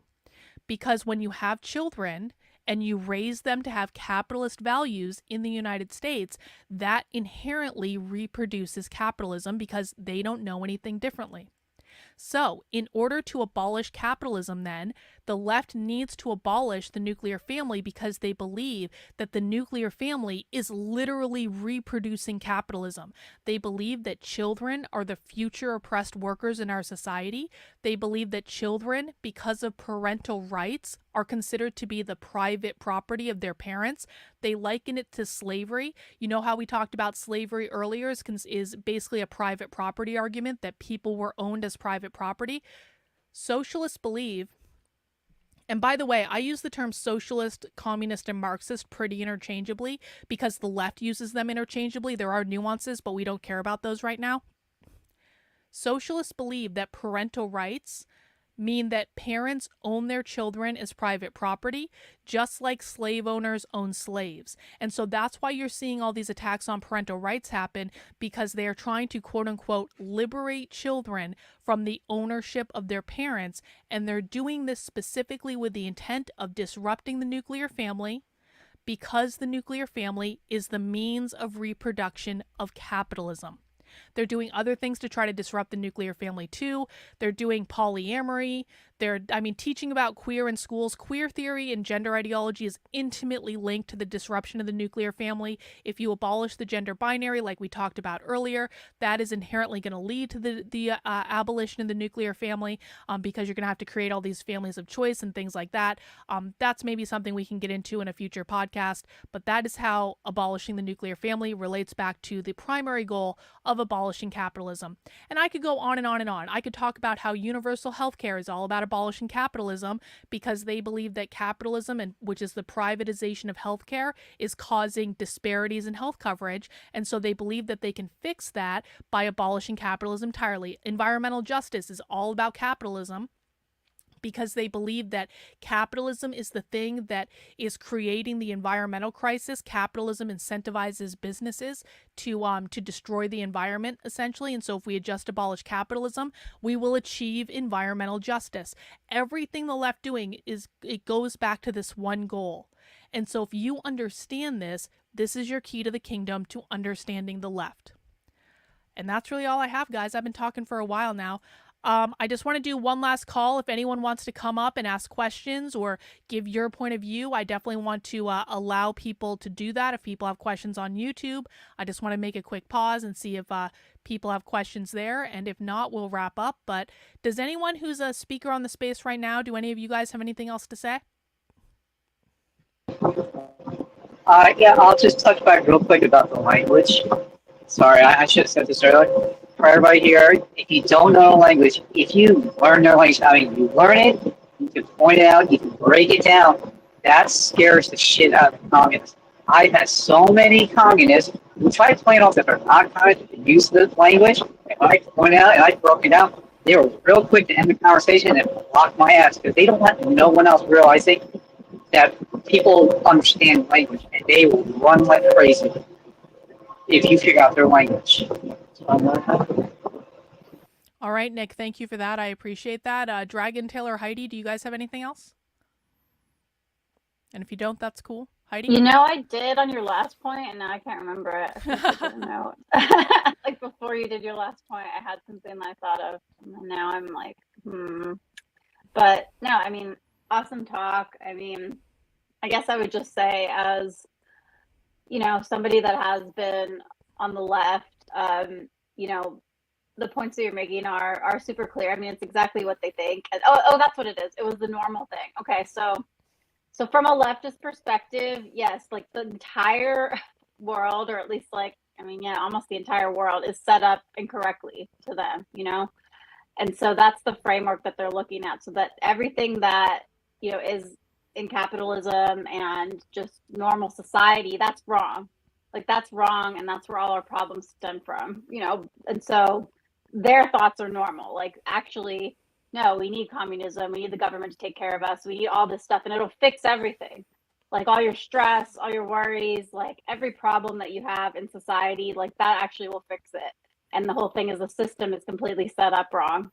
And so from their frame of mind, yeah, they're in an echo chamber and that's all normal. And then and if you say something like, you know, no, actually the nuclear family's good, they're like, oh my God, you know, you're that's literally your problem, is like, you know, you need to be in this egalitarian, like utopian society that we've created in our mind, that doesn't exist in reality. But yeah, I wanted to say something on that, just on the concept of normality, because that's huge to the left. You know, heteronormativity basically means like you're making something normal that actually goes against what they think is true human nature, and the forcing it to be normal and normalizing it, you know, normalizing these things that are actually causing you, you know, grief and strife, and you're not able to be your full, you know, whatever queer self or whatever it is. That's really kind of where their mindset is. Like it is, you know, it's just something to keep in mind when you're trying to have these discussions, if you're trying to have them, which they're not really easy to have. Yeah, and I would say too, and again, this is really important, especially for more right-leaning people to understand, because they think that conservatives and right-leaning people are in a cult just as much as you guys think they are in a cult, okay? And so you cannot defeat the left by saying, here is what, like, I think your ideas are crazy. You can't defeat the left by making fun of them. You can't defeat the left by saying, you know, have you thought about like the logical conclusions of your ideas and how that, and have you thought about, here's the typical one. Do you know real communism has never been tried? Do you guys think the left hasn't heard that before? I hear that almost every single day in my life because people think I'm a socialist because I understand them. But like none of these things is actually going to defeat the left. And the thing of it is too, is I'm not even actually convinced that it's productive to have a conversation with the left in terms of like trying to debunk their ideas, because I think I really do. I mean, this, like, I actually really do think that they've been indoctrinated into a cult. I think they've been indoctrinated into a cult via the public schools, that that this cult is constantly reinforcing the mindset that it's really difficult to be able to get them to see outside of that mindset, which again, it's kind of like, it's a sad thing, right? Because I know a lot of people like to make fun of the left, but it is a sad thing. Like when you see the campus protesters today, you have to understand that every single one of those kids that's engaging in those campus protests has been indoctrinated into a cult of the left since they were 5 years old. They're victims of this ideology. They are victims of this. It's not something that they created. It's not something that they advanced. It's something that they got indoctrinated into via the public school system, quite frankly, because people didn't know what was going on. Like, people only relatively recently became aware of this. Heidi, what do you have to say? Yeah, I mean, just as far as the college goes, I mean, it can be faster than that in college. Like, they don't even have to have been indoctrinated like in public schools necessarily, because college is they're so good at what they do, and your entire friend group might be leftist, and that's like really hard to fight against. I mean, that's kind of what happened to me, is that, you know, I met some friends and I was like, oh yeah, cool, we have some common interests, and they're like, yeah, we like to go to raves and do this stuff and like whatever, smoke weed, hang out, just normal young adult stuff. And also we're like leftist, you know, and like, oh, you're only a Democrat, well, you're gonna be a leftist by the time we get done with you. And they would, you know, and literally we would have these like conversations, and while we're like hanging out and smoking weed and doing whatever, And it's like, that's the environment that you're in college. It's a totally immersive environment. So I mean, it is cultish, and it's also like you don't want to lose your friends. Like that's the thing with these young people. It's like it's really like, do you want to be cool? And a lot of these kids have never been cool or felt like they had friends like that until they get to school and they're like, yeah, you're with us now. Okay, you're a socialist now, or you're whatever. You're a leftist now with us, and you're going to go to these protests. And that's really how it is. I mean, it's fully immersive and encompassing. And even for somebody who didn't really get exposed to that, it can be very, I don't know, alluring, I guess, or like intoxicating when you get into that environment. And it seems like it makes sense. And everybody that's smart is saying it makes sense. Your professors are saying it makes sense. Like the person you have a crush on says it makes sense. You go to parties, and people say it, and it's just everywhere around you. So it's pervasive. Yeah, Heidi, I think that that's a really great point. And just to elaborate on that real quick, I think that, oh shit, I had something really profound to say and now it's just flown out of my head. I swear to God, it was really profound. It's gonna come back in a second. I swear to God. So where did Heidi just go? Like everyone in college is doing these ideas, and this is where I was gonna go. So again, for people who don't know, I've gone undercover at leftist events. They're really fun. They're really fun. And I say that as someone who, like, I oppose every single thing about these people's ideas. But let me tell you about the difference between going undercover at leftist events and pretending I'm a leftist to be there and dressing like them and acting like them and all that stuff, and what I experienced at conservative events as someone who I'm not a conservative, but I definitely have more probably in common with conservatives in terms of my ideology than I do with the left. Like at leftist events, I was welcomed in. It didn't matter what I looked like. You could see some of the craziest looking people in the world, and everyone's just going to be accepted, and no one's going to call you names, and no one's going to make you feel bad for how you look, or if you're overweight, or if you have tattoos, or if you have a disability, or any of these things. Everyone treats you very nicely. You are welcomed into the community. They do fun things. They have fun social outings. They it's like they have like all these different ways that you can connect with people and meet people and make friends and connect with people that you go around, like that live around you, to connect with after the event and stuff like that. It is fun. Do not underestimate this. And what I would say about conservative events, and I've been to CPAC twice, I've been to a bunch of different conservative events. I used to go to them a lot more than I do now, but I used to go to a lot of them. And I will say, I always felt like I stuck out as a sore thumb at conservative events. I always felt as though they were judging me for my appearance, like I wasn't the right weight, I didn't have the right haircut, I had tattoos, I looked weird, and like they were always judging me for that. There were always these snide comments made about my looks. I never felt accepted. I never felt like I was, even when I was like the conservative darling and I was being kind of lifted up as like the Democrat who left the left or like whatever. Even then, it was like I was always kind of on the outs, and the interactions were always weird because I had a different fashion sense than they did, and I had a different haircut than they did. That doesn't happen at leftist events, guys. It really just doesn't. And I'm not trying to make conservatives feel bad at all, but I am trying to articulate to people that if you've got a young person that maybe has a little bit of like they're messing around with fashion and they have a funny haircut and maybe they dyed it pink because they thought it was fun. I used to dye my hair all the time. My hair's dyed right now. My hair is dyed bright red right now. And it's like and so it's like you may have someone who's just like playing around with what they look like because that's fun to do sometimes. If they go to more right-leaning events, they're going to stick out like a sore thumb. People are going to be suspicious of them. They're not going to be nice to them. They're going to make fun of them for their haircut. God forbid they're overweight. You will, like, trust me, as someone who is not thin, I never stop hearing about my weight from the right. Never, ever, ever, ever, ever. My weight seems to trump every other contribution I make. And I'm not exaggerating about that. I literally get called fat by a conservative every day of my life, and I have for the past 4.5 years. And again, I'm not trying to make anyone feel bad because I don't think, well, maybe there are people here who did that to me. I don't know. But it's not actually the point. The point is, which group is making people feel welcome? Which group is having more fun? Which group is more appealing to be a part of? And that is how they're recruiting people.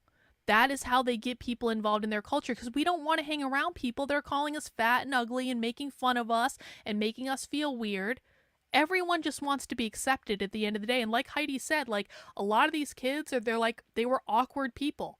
They weren't always accepted. They weren't the popular kids in school. They go to leftist events. All of a sudden, they're accepted. They're welcomed, and all of this stuff. And that's how they create this tight knit social system that really advances this far left ideology. And as Heidi said, it's just as much a social system as it is about the political ideology. A lot of these people will never leave the left because if they leave the left, they have to leave all their friends. Some of them have to leave their family. Some of them, again, I said this earlier, they're second or third generation leftists. They literally have to leave their family if they are leaving the left. So it's not just as simple as saying, real communism has never been tried, right? That's not going to work if you're talking about someone literally uprooting every social aspect of their lives and having to start over again. Hope that makes sense. Let me see. I saw a chat on the YouTube, in the YouTube chat. I just want to go back to it. Olis Pause on YouTube says, am I right to think that the numbers of people transmitting these ideas are small? No. Or are they saturated in our system now? I believe strongly that there are way more radical revolutionary socialists and communists in this country than people think. And just because I say the Democrats and progressives are not socialists, that does not mean that I think that socialists are a small number. I think that there are thousands of socialist cells all over this country that are organizing at a local level. I think that they do their best to communicate with each other through online means and different events. We're actually going to be going inside a socialist recruiting call on Wednesday. I'm doing a spy stream about that. So if you want to know what socialists actually talk about on their recruiting calls, I will quite literally show you that. But I think there are more of these people than most people think. I do not believe it is a small insignificant number. I believe so the Socialism 2024 conference just happened in Chicago a couple weeks ago. There were just as many far left radical revolutionary socialists at that conference as there are conservatives at CPAC. Think about that for a second. The Radical Revolutionary Socialist Conference, the most far left conference in this country, is just as big as CPAC. That should terrify everyone, all right? Let me just scroll through the chat on YouTube, see if anyone has any more comments. If you have anything you'd like to say that in the space, if people want to grab a mic and come up, I will hang around for a couple more minutes. I'd love to hear your questions or your thoughts on any of this. Let me see. Jen X-Ray over on YouTube says, couldn't it be said that MAGA has been a cult or has profited off of keeping the cult going to promote masculine macho American identity? Hasn't that helped to promote the leftist cult enlistment? I mean, I will absolutely say that I think that there are a lot of MAGA voters that are acting like a cult. And I think that's been true for a while now. And I could also say the same was true of DeSantis voters during the primary for that matter. But listen, man, I've been attacked by Trump voters for saying things that they don't want to hear. I think we can all look at, like, I'll even depersonalize it for myself.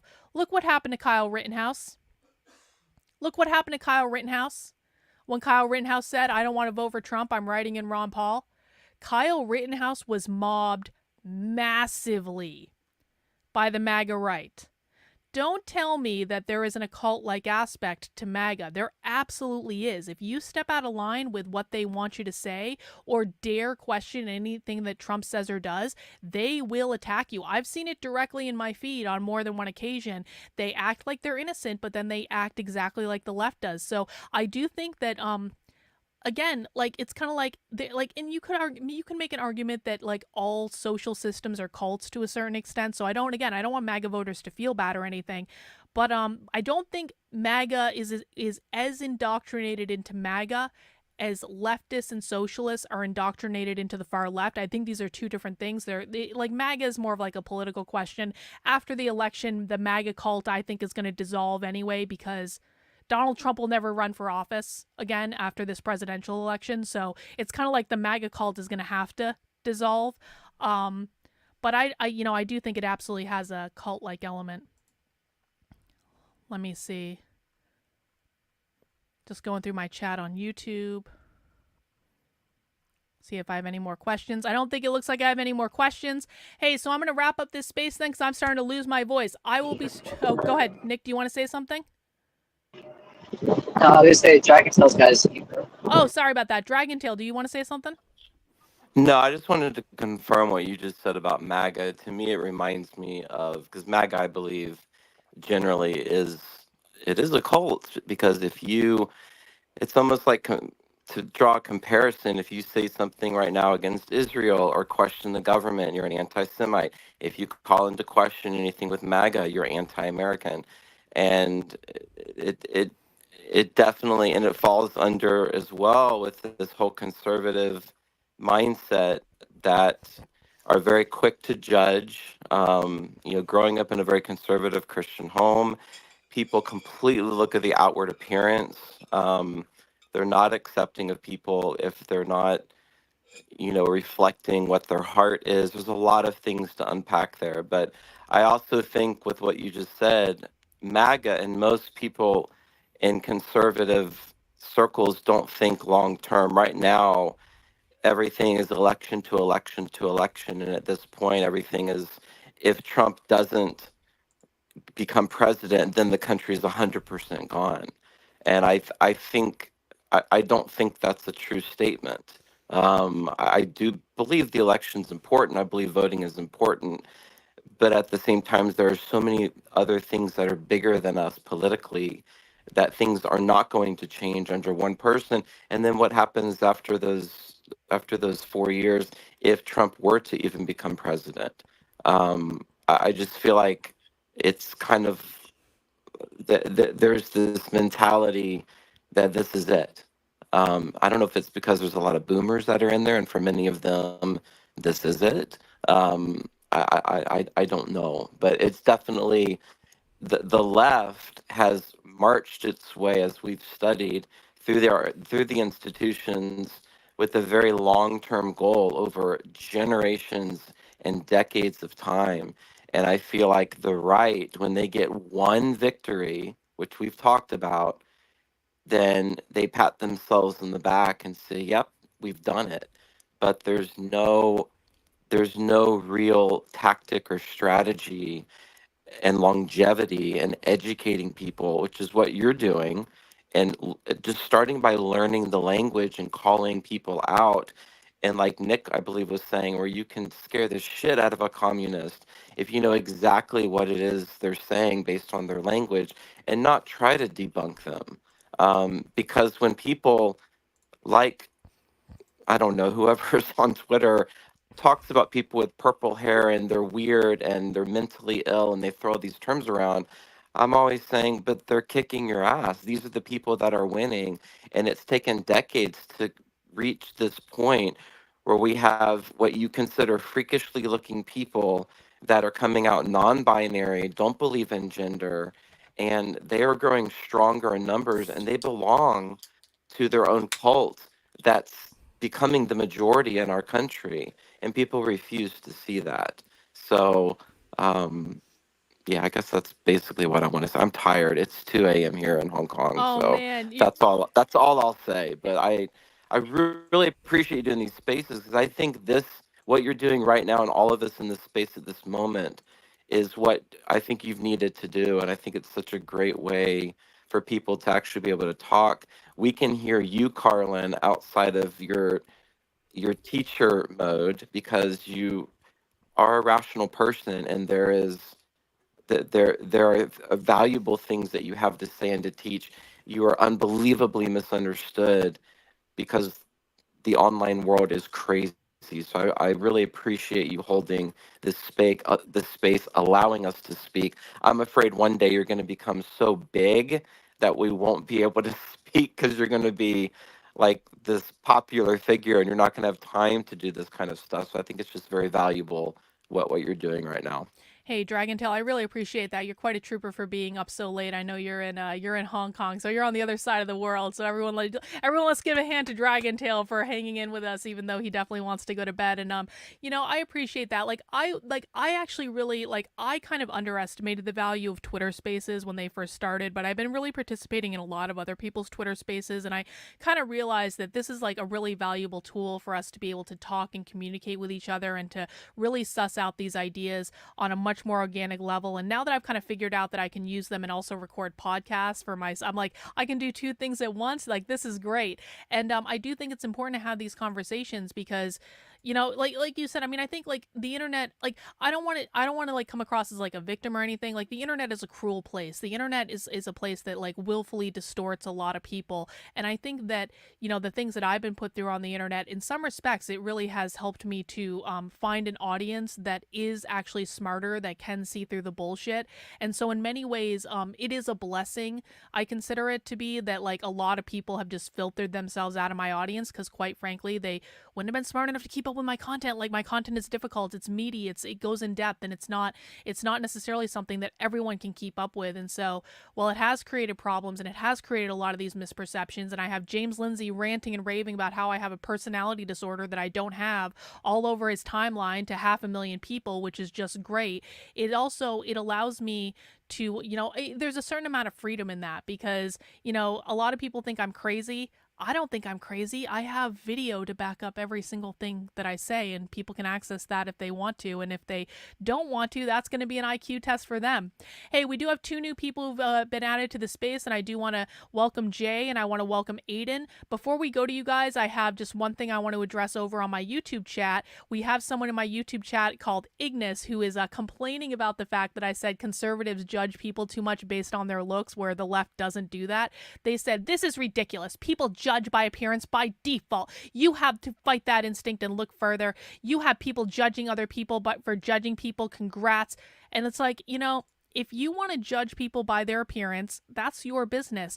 But what I will tell you is you are going to lose to the left if you do that. So what is more important to you, to make fun of someone for having a haircut that you don't like or being overweight, or is beating the left more important to you? You have to choose one. Like, this is not like you like how important is it to you to win? Like, I mean, I don't know how this is difficult, but this is honestly what it comes down to. What are you willing to sacrifice in order to beat the left at the end of the day? And if you are not willing to sacrifice, calling everyone that you don't like a freak or a weirdo or making fun of them for their looks, you're gonna lose. And I think Dragon Till, you talked about that. It's like, you know, like that is the typical thing that we hear from conservatives, and people can come to my socialism streams. So conservatives come into my chat and say this all the time, where they come in and they say these people are losers, they're freaks, they're ugly, etc., etc. Guys, queer Marxists are winning right now. Queer Marxists are in every school in this country. Queer Marxists are convincing kids that they're non-binary. Queer, like there are school districts in which 40% of kids identify as non-binary. So you might look at these people and you might think they're freaks and they're weird and they're all these things and you wouldn't want to date them or fuck them or any of these things. That's fine. But right now they're kicking your ass. And so can we have some perspective here? Because I don't want to win and live in a world. I don't want them to win and have to live in a world run by queer Marxists just because people on the right couldn't hold back that desire to call everyone a freak that they disagree with. You're losing to them. What does it say about you and your effort and your strategy that you are losing to them provably right now? And not only is that going to impact your life, that is going to impact your children's life and your grandchildren's life, because they are not going to live in the United States as you understand it right now, because the left is going to win and is going to change everything that made this country great. So I want to go over to Jay now. Jay, what do you think? Hey, yeah, wow, a lot. I want to make it short. I want to be concise.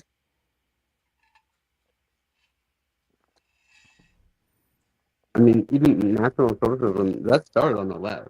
Like, it's the reactionary left that becomes the authoritarian right in most of these situations. It's not like the middle and the moderates. And the idea of conservatism today, in my opinion, is a joke. Because it's like a team sport. If you ask them, okay, what are you conserving? They won't have an answer for you. And the same thing if you ask a progressive, what are you progressing? They won't have an answer for you because they don't even understand the political philosophies they're ascribed to, or they're ascribing to, I should say. It's annoying. And the way Lindsay's spurging out on you, it just shows that he hasn't seen your work. I was just listening to another space before, they're talking about education, and like, I was going to chime in, but I saw you doing space. I want to come over here because, like, I've learned so much about how, like, just these individual, school boards and in their localities operate versus, like, the rhetoric just keeps getting, like, spun around. So when these people are talking, like, it helps because I can help these people because when they're talking about getting on their school board, you know, the typical stuff. They don't understand like how ingrained certain things are into the system, and how you said how they'd only, what do you say, only two schools, right, in the whole country have the school board has any control over curriculum in the first place. Yeah, in Most, Vermont, Vermont and Connecticut are the only two states in which the school board has control over the curriculum. right, yeah, and like so it just shows that he's not watching your work, which is lame because you've studied his work. So I don't know. I think he's. I hope he's being like leveraged. It's mean to say this, but I'd rather it be this than him just be like a sellout or a limited hangout. And I hope he was told to shut up or else. Like that's my biggest hope for the Lindsay situation. But I think like people really do need to watch out for like there's nowhere else to go besides like these radical fringes. Like there is no one for like a large portion of I noticed, especially listening to younger people talk. There's like I called it like the Nietzsche problem. First time I read Nietzsche, it's like it fucked up my head a little bit, and I was like, we're gonna have to deal with this. And I think that like whatever like bereftness of spirituality or God or meaning or purpose is very apparent, and there's nowhere to go. So people are sliding into very authoritarian and nihilistic camps, and I don't know what to do about it. But I'm just glad that you stay on your square no matter what. Like I always appreciate that, Carmen. Thank you. Thank you, Jay. And I'll say this in regards to like the James Lindsay stuff, because that's for people who may have joined afterwards. That's kind of like the basis of this space. Is James Lindsay is hurling all these names at me. He's insulting me. He's saying I have borderline personality disorder. He's trying to struggle session. James Lindsay is actively trying to prevent people from seeing my work. We have receipts of all of this. He struggle sessions places to remove links to my work that he doesn't like because I contradict him. I have now openly, and you can read about this over on my Substack. You can see all the receipts in which James Lindsay has hurled these baseless character attacks against me. He's also attacked members of my community. He's spread lies about me, all this stuff. I've got all this documented over on my Substack because I am openly now challenging James Lindsay to debate me, which is not something I've ever done. I don't actually engage in debate culture at all, but I'm just so sick of this shit that I am now saying, okay, James, we are going to engage in an intellectual back and forth. And if you don't like that, then what I'm going to do is I'm going to do these Twitter spaces and I'm going to explain to people what the real left thinks. I'm going to lay it all out very, very clearly, and I'm going to give people the receipts for that on my Substack and my YouTube channel. And if you don't want to show up and debate me, then people can at least learn what the left actually thinks, apart from the bullshit Gnostic sex cult that he's selling people based on being paid for by Moms for Liberty and Turning Point USA and stuff like that. And just so we're clear about this, for the record, James Lindsay blocked me on Twitter a long time ago because I was using his tweets to teach people what the left actually believes, but I do not have James Lindsay blocked on Twitter. So all James Lindsay has to do is unblock me on Twitter and come into this Twitter space and actually have a conversation about this, and I will engage in an intellectual conversation based on ideas, but he will never do that because he cannot intellectually debate me. And so that is the point of all of this. The man has a huge platform. He is trusted by so many people to teach them about the left, and he is utterly failing in his one and only responsibility. And not only that, but he is smearing so many people right now. It's not just me, James Lindsay's going after. He's going after Tucker Carlson. He's going after Dave Smith. He's going after Martyr Maid, Daryl Cooper, because Tucker Carlson dared to interview him. He's obviously going after Nick Fuentes. He hates Nick Fuentes. He is going after Candace Owens. He's going after anyone that is not towing the line that James Lindsay wants them to toe. By the way, for those of you who read the Unhuman book by Jack Posobiec and Joshua Lissick, who I think Joshua Lissick is just fabulous. Everyone should follow Joshua Lissick. He is amazing. He's actually the guy that wrote the book. Don't tell Jack Posobiec I said that, but Joshua Lissick actually wrote that book. And so if you enjoyed the Unhumans book, just know James Lindsay did exactly the same thing to Joshua Lissick and Jack Posobiec as he's done to me. And so they don't like him either. They like he has smeared them. He tried to smear their work. James Lindsay literally does this to anyone who tries to present a rational perspective of the left. And so I've had enough. And so I'm openly challenging him to have an intellectual discussion of ideas. And if he doesn't want to do that, then I will demonstrate that he is not capable of doing that. Jay, do you have anything else to say to that? No, just real quick. I don't want to be too much like online in the recorded space. Do you talk to Right Side? of history Every ever? once in a while, I would like to do a space with Right Side. I love Right Side. Right Side is great.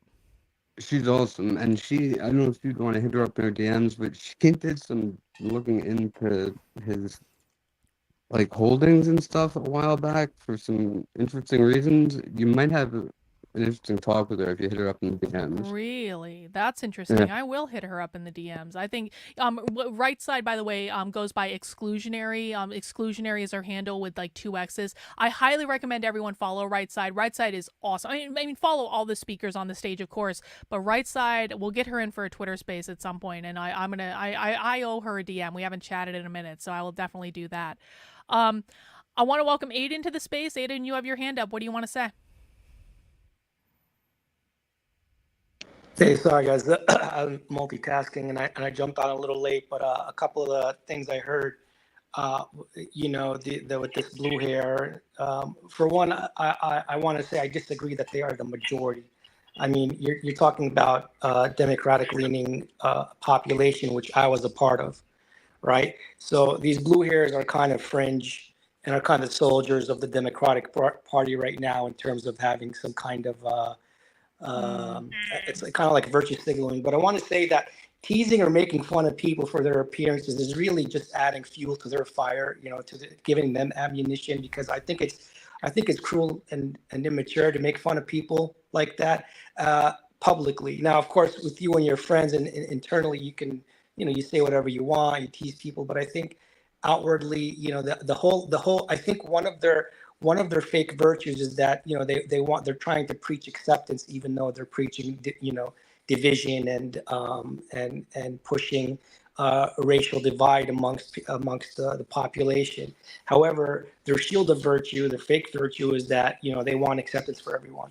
I think I think that it's a social problem and an educational problem. The fact that we see a lot of these, and I don't want to, again, we call them blue hairs, but it's really related more to education. I think it's a lack of education. I think a lot of these people, and again, I'm not making fun of them, but I think a lot of them are kind of more on the low IQ end, and just look for purpose, look for community, and they find that community within kind of this radical leftist agenda which is artificial, which is being injected into the West right now to sow division and God knows for what nefarious future purpose. So, Aiden, I agree with you on a couple points, and I disagree with you on a couple points. The point that I agree with you on is education is absolutely at the heart of all of this. And my personal position is I think we need to abolish the K through 12 public schools. I think we need to privatize all education. I think people should either be homeschooled or like basically no more property taxes going to pay for public education. Parents get that money to figure out an educational opportunity for their child, whether that be like a community pod or like a tutor or homeschooling or whatever it is. There are a lot of communities, especially where I live in New Hampshire, where parents have successfully pooled their school choice money, and they basically get together and they hire a tutor and they like rent out a schoolhouse for all their kids to go to. So they've completely privatized their curriculum using state taxpayer dollars because they're using school choice money to do it. But I think we need a radical, like, just abolition of public education. And by the way, I don't actually even think that abolishing the Department of Education is good enough. Like, honestly, it's a great first step. I don't think Trump is actually going to do it. I think he's lying about that. But I think it would be awesome if he actually did do it. So we are 100% on the same page that this comes from education. I do not believe personally that the schools are fixable at this point, just because the problem has been festering for so long and it would take too much to overhaul them. It wouldn't be able to happen in any of our lifetimes. That's for sure. Now, where I disagree with, and I also agree with you, by the way, on not calling people names. I think that, like you said, I think it's like if you're just roughhousing with your friends and you're making fun with your friends, and I think this is especially something that guys do. I'm like a tomboy. I hang out with guys, and so I understand that guys make fun of each other and they call each other names and stuff like that, and that's how they show their love in many respects. And so I get that, and I think that that's an appropriate thing. But when you're calling other people that you don't have that affinity towards, it does come across a little bit differently. So I think we agree there. Where I disagree with you is on a couple of points. Number one, I am not talking about Democrats. This has nothing to do with the Democratic Party. The people that we're talking about with the radical revolutionary left, they hate the Democratic Party. I think you joined a little bit later. We kind of covered that earlier, so that's not your fault. That's just a matter of like timing. But they hate the Democratic Party. They do not feel represented by them. They denounce them all the time. So this is not about being part of the Democratic Party. They're way farther left than that. I also wouldn't say I think they're the majority, but I think there are more than enough of them that they can currently, at their numbers, elicit a cultural revolution in this country. They have the numbers to do it. They are highly organized. And it's not even that they're the majority, it's that they're organized and that they exist all over the country, and they are constantly pushing forward. Like, the right doesn't constantly push forward. The left is constantly in this battle of inches every single day, taking every advantage that they can. They are mission driven, they are focused, they are determined, they know what their goal is, and they're constantly pushing forward. I do disagree with you that they're low IQ. I don't believe they're low IQ. A lot of leftists are extremely well read. They're able to articulate ideas. They understand what they're talking about. They understand the historical development of it. They're able to teach all that. The thing of it is that they are entirely insulated in a leftist ecosystem. So they don't have anyone questioning them or challenging them on their ideas. And if people come in and try to question them, they get expelled from the ecosystem. So I understand why you might think they're low IQ, but they're high IQ around their specific ideas and their ideology. They're not stupid people by any means. I mean, you're always going to have stupid people in every bunch. I mean, you could point to stupid people on all ends of the political spectrum, but for the most part, I've found leftists to be extremely well read and extremely well versed in their ideas. Do you have anything to reply to with that? Yeah, I want to say that the people that are leading this, this anti-national movement are, for sure, you have to be incredibly intelligent. I mean, you could just see that from the results. You could see that from the divide that split this country, and from the progress they've made in our political arena, for sure. When I was saying low IQ, I was kind of referring more to the minions, the people that go out there, just chanting whatever they hear, with their picket lines. So that's why I was referring to, because those are the first people that are going to follow. So I was really talking more about the masses and the minions and the people that listen to their to their whatever their motives are. Now, going back to education, I 100% agree with you. I think private schools should be more prominent, but I do think also it's a very, very complicated area.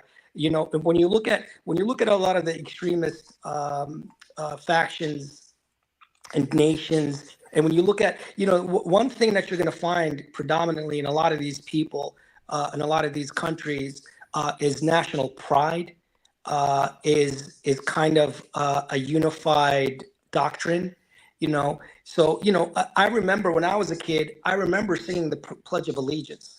So I think there are some basic things I don't mind personally, and maybe some people might agree with me and might disagree, but I would love to instill national pride in our children, not to the degree where they become, fanatical, but like, we have an incredible country. I've traveled not super extensively, but I've actually lived around the world. I've lived in South America. I've been to the Middle East. I've been to a lot of places, and goddamn, let me tell you, there's no place like the United States, and it's precious, and we don't want to lose it. There's nothing wrong, in my opinion, with teaching our youth that we should be proud of this and help to nurture and protect and grow what we have here. Right. 1, 2. I don't mind teaching kids. And by the way, just I'm not religious. I don't want to really label myself, but I might be more on the lines of an atheist agnostic.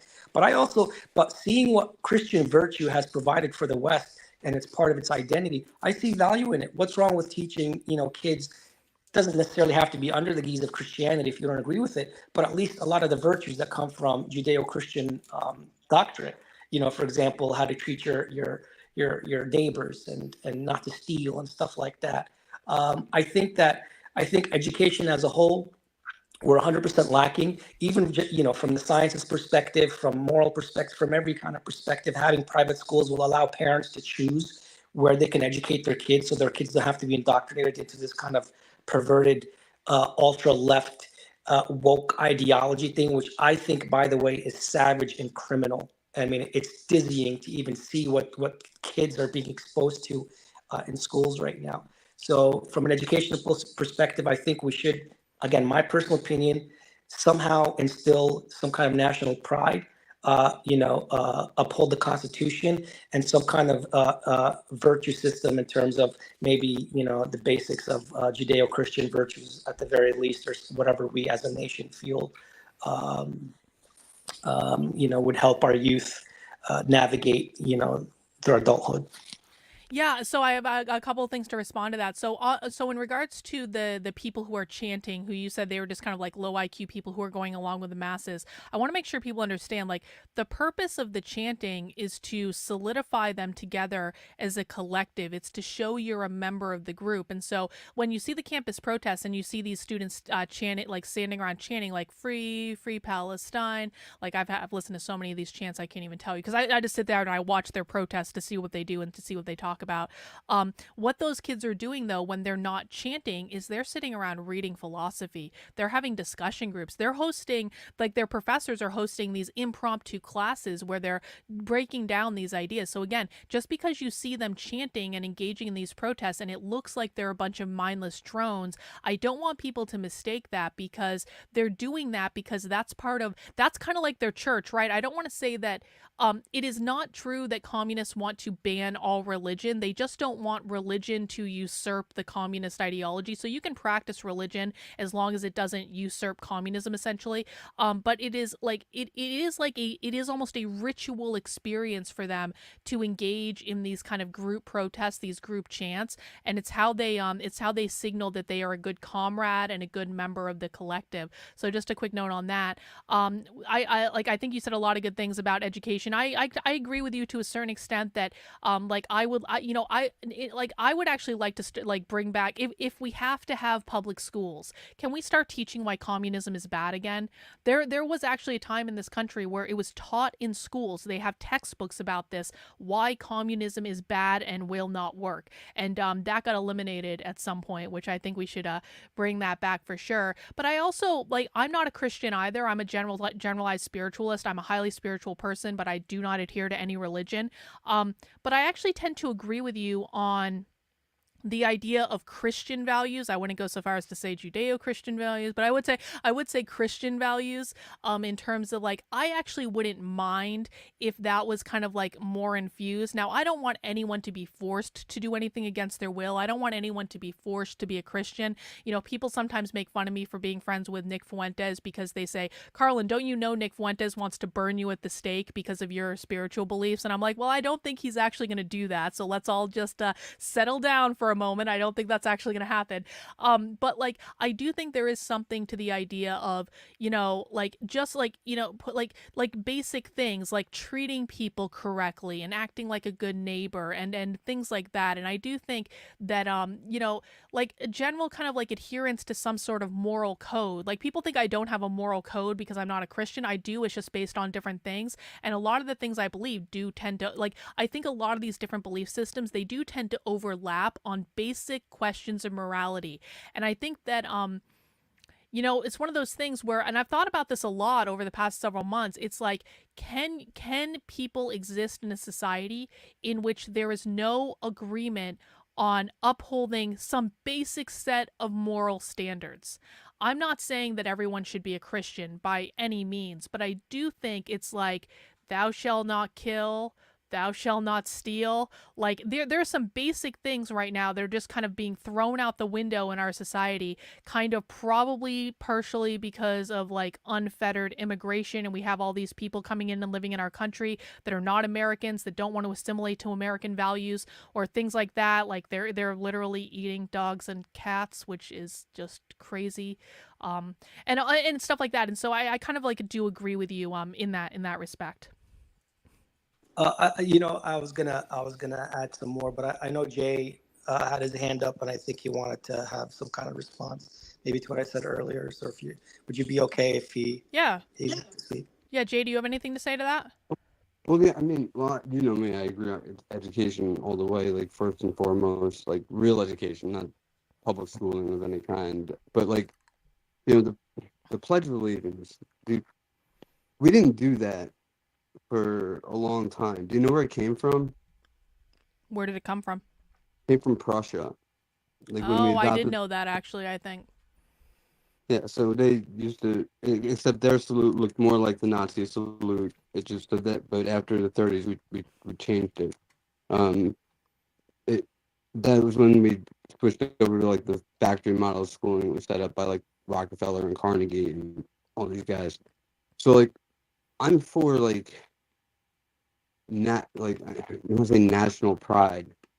I'm for it if it's for something, like not like I have like I'll always protect my home, you know. Like, but right now I think our biggest issue is what does our nation stand for? Like the most amazing thing I think about America, the American experiment, beyond the propaganda, because they almost sold the propaganda so well that it did create a zeitgeist that made it hard for them to control. Because it was basically America was like they were shifting from, I guess I would call it like tyranny by, army to tyranny through commerce.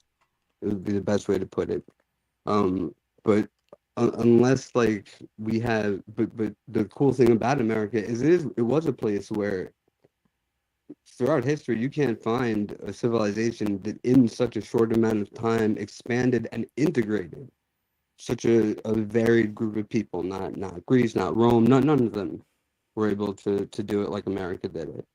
And now we have to like find that again. We have to have something to be integrated into, to have a national pride in, not just to say like, well, it's America. I mean, of course you're going to defend your home, but there's no like spark in it anymore. Like all this stuff like that we're dealing with now is like, these lefties, these like and beyond, they understand like, this esoteric shit, not in like the mystical way, but like what Carlin was just saying, like the gathering and joining of energy and chanting in one direction. Believe it or not, that's real magic. It's not, Yeah. fancy movie magic. That's what magic is.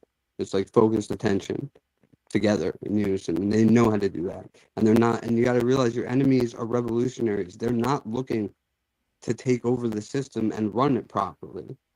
They're looking to turn it into ash, and because of the philosophy that they don't even understand, they think their utopia will magically rise. And it's the same thing, as far as I'm concerned. If you're on the right and think you're gonna, bunker down in your little place in the mountains and wait for the world to end so you can come up and raise your utopia from the ashes, like that's how it spreads to both sides. This wokeness. So like, but I do agree again with the education, because that's where it was originally corrupted. Because in the mid 1800s, we had this country had a strong sense of faith, independence, and ingenuity, and that was purposely stamped out. And it goes beyond just the Jews or just the whatever Jesuits or they don't even have a name. But a lot of them are Jews, a lot of them are Jesuits, but none of them believe in God. Not your God, not my God. They, believe in power, and they believe in making heaven on earth because they don't believe in the eternal. Like that's what they are. They're accelerationists. It's called immunizing the eschaton. That's what they see it as. So yeah, like this stuff runs deep, and that's why like when it comes to bring it back to Lindsay, that it's not hard to find. So like knowing if anyone who's seen James Lindsay stuff and see how thorough he is, that he could miss all of this. I don't buy it. Well, this is why I say that James Lindsay's lying to people. And people say all the time, like, Carlin, are you sure he's lying or does he just not know? And I'm like, I've spent 3.5 years listening to as much leftist training as I can possibly listen to. I do it literally 6 days a week. I create at least 2 dozen hours of content every single week watching this stuff. I don't know how James Lindsay can do the amount of research that he's done and not run into these ideas. It is just not possible. It is everywhere across their documents. And so When I say he's lying, I firmly believe that he has absolutely come across these ideas a million times across all the work he's done, and he has chosen to ignore them, and he's chosen not to inform his audience about them. And another point too that you made, Jay, that I think is actually really important is like that whole idea of like the chanting being that is focused energy and attention. Like there is power in that. If the entire group is saying the same thing, and we've all seen this, like if you've ever been to church and you're all singing the same song in church and you're all like, you can feel the energy from that song and everything, especially if it's a happy song, not if it's one of those like kind of like downer church songs where no one really wants to be there. But if like you're in one of those churches where people are dancing and they're having a good time, or if you're even like, take it out of church for a second, if you're at a rock concert and everyone's singing along with the band, like you can feel the power in that room, you can feel the power of that moment. And it's the same thing with the chanting. And you're absolutely correct. Like that is how that is literal magic. That is focusing energy and attention on a goal that you want as a collective group. And that's a force that is really difficult to reckon with when you're just trying, like you can't combat that with facts and logic. That is an emotional, visceral experience. And that is what we are sorely lacking in terms of trying to overcome any of this. I think, sorry, you had touched on something earlier, and Jay had mentioned in this chanting thing. I think he was saying, what, when if we are going to teach some kind of national pride, what are we, like, what are our goals now? What are we trying to lead ourselves, into the future? What are our ideals? And I think that's an important question, because I remember vaguely when I was growing up, we had the Cold War, and that was, which, by the way, when you talk about teaching communism and its downfalls in school, which is important. I mean, I grew up remembering this stuff, and we were incredibly anti-communist. I mean, we were, the Cold War was decades fighting the USSR and the spread of their influence. But when you talk about what's our purpose moving into the future, to teach our new generations, what do they have to look forward to? Why should they be proud of the United States, for example? Well, one, I think just from a fundamental perspective, we can just compare ourselves, not in a bad way, but to the rest of the world, to see how we have evolved and how we compare to everyone else. One, two, I think this is more of a matter of opinion, right? But for myself, for example, we do have an enemy. We have this kind of woke or globalist community that's trying to bring down the West. I think that's kind of the new USSR, in my opinion, that we have to tackle. I think that we have a lot of, we have people like Elon Musk trying to push us into maybe a interplanetary future, moving into other places. I think that's another thing that we can be proud of and maybe invigorate our youth to something to believe in. But I think that's really more of and I would encourage a lot of people here to add their voices and their opinions, because I'd be curious as well as to what we can use to invigorate our youth and to continued growth of our nation, and to keep what we've built alive. Thanks, Aiden. I really appreciate that. We have a couple new additions to the stage, and I want to thank everyone for having such a great conversation with me today. I'm really enjoying this and appreciating it. I want to go to a peasant named Damien. You got your hand up. What do you have to say? Oh, well, hello, everybody. You got to say always a lot. Because I'm always the road truck driver, so I spend a lot of time by myself talking to my dog. What kind of dog? Wait. We have to ask the important question. What kind of dog is it? Not a real truck driver. Dog is a toy poodle. I love it. Carry on. So, I'm a contrarian by nature, so I just cannot help it. But it's not a provocateur type of mentality. It's always to get to the difficult truth. So I'm gonna bring a little bit of pessimistic, but it's just for thinking purposes. And from an outside perspective, because I'm born and raised in Puerto Rico, and I came here trucking and start running the whole country, literally 48 states and Canada by myself. So, people forget how and I forget, right? It is a rude awakening. How the type of relationship we as human have with culture and subculture is literally like a sadomasochist type of thing, right? There's good and there's bad, and you just cannot leave it. So this, and to make it a little bit more precise, I'm talking about this country. I'm gonna just talk about white people, right? So not to make it that complicated. This country is very complicated just for the white people by itself, right? I travel, and literally there's like probably five cultures in this country that you can really feel when you talk to people in general, not individual, in general. You got the North, New England, then you got the people from below that, then you got the Southeast. Florida is another thing, especially in the South. You got the Bible Belt, then you got the people in the how you call it, the Midwest, and then California is another thing, and you got the Northwest, and the culture they're so different. They dealing with people is so different. Like in the South, people are a little bit more. The racism that I faced was more than the South, but if they like you, they get very close to you. They're very touchy. It's something that you know it happens a lot in Puerto Rico.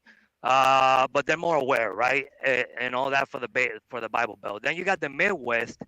There's a combination, like in the Northwest and the Pacific Northwest, but with the religious undertone, right? They are more open to talk to you. They got better like I don't know the word is escaping me, but better models I think for talking. You know, they're not that you got to keep a distance but close. And then the Northwest, they're very open-minded, but still they got a little bit of that the Midwest that you cannot get as close and making jokes so personal like in the Southeast, like the redneck culture, right? And California, yeah, that's another thing. So to put that in perspective, to tie it up a little bit, I think if the and what okay, let me go back. For the subject that you're bringing about James Lindsay, yeah, you're right. But by heart, I'm a liberal because I'm so inclined about ideas and people and psychology and all that stuff. So just because of that, I'm gonna lean more to the left. But I'm a working class. I'm a laborer, right? So right there, even in the democratic sense that I feel very disconnected because it's the problem that and then I'll bring it to the example what's happening in the right. It's the problem that happened in the left with the working class. This guy that I follow a lot, Charles Murray, talks about it, right? The intelligentsia, the intellectual, took control of everything, and they're trying to dictate how people should think from just, and they completely forgot. So I feel very disconnected in the left because I'm not an intellectual.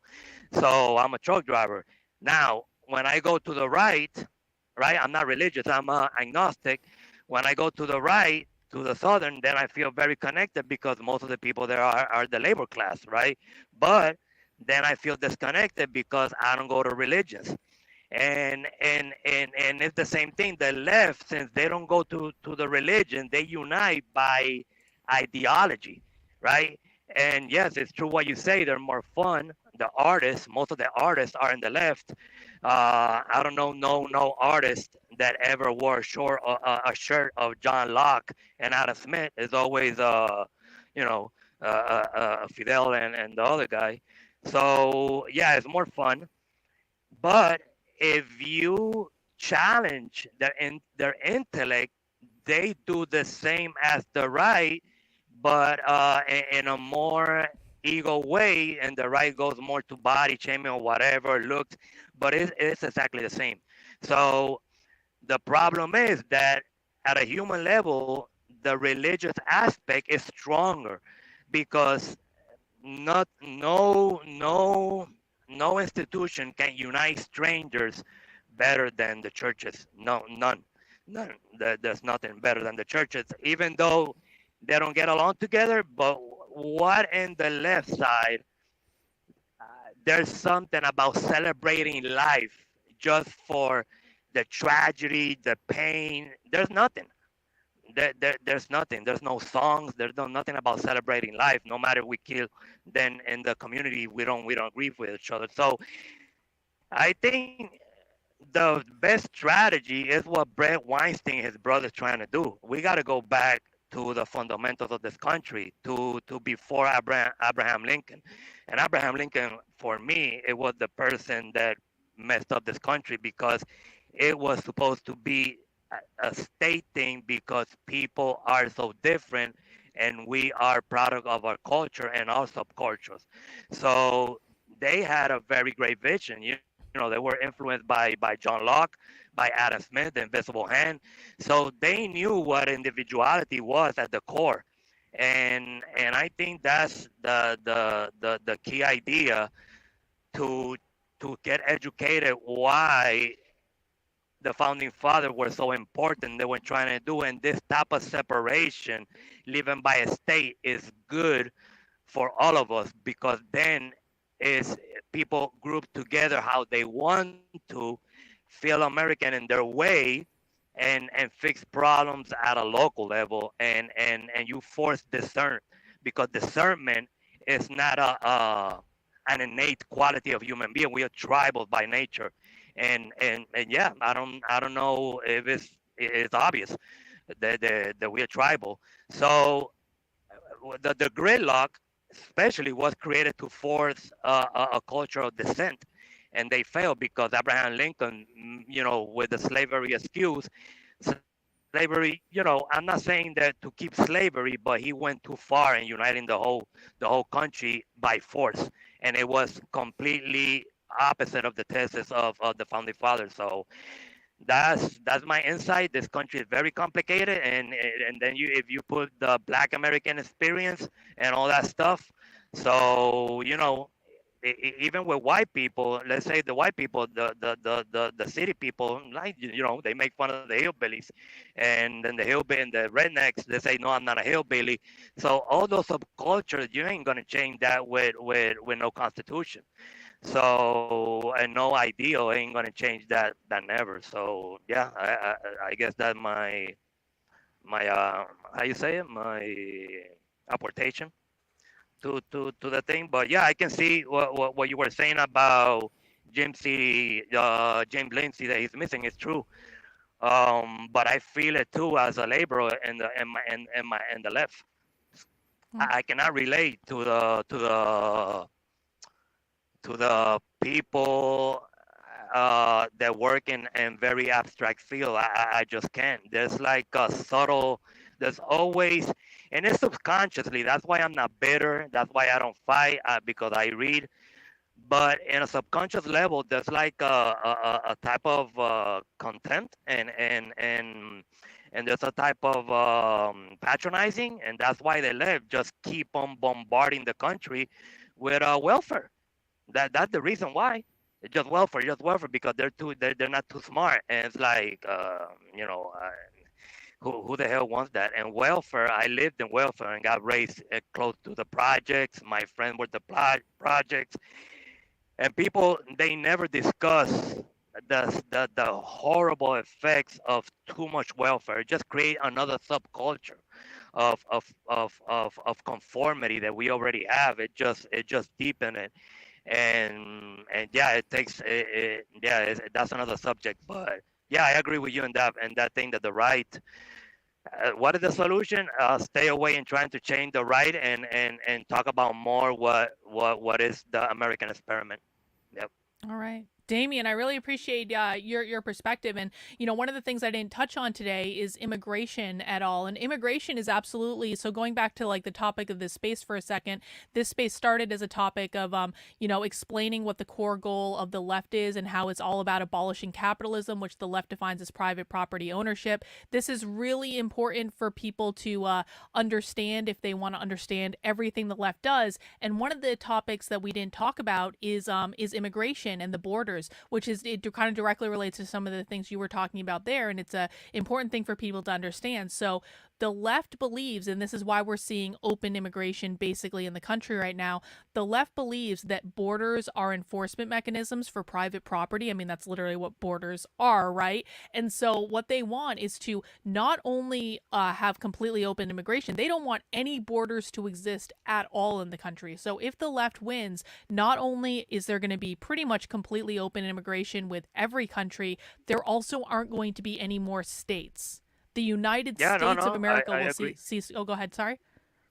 No, no, I agree 100% with you. And that's the other part that I hate. I usually voted most of my time Democratic. The part that they don't get, and used to live in Edinburgh, Texas, right there in McAllen. I used to go to Mexico all the time.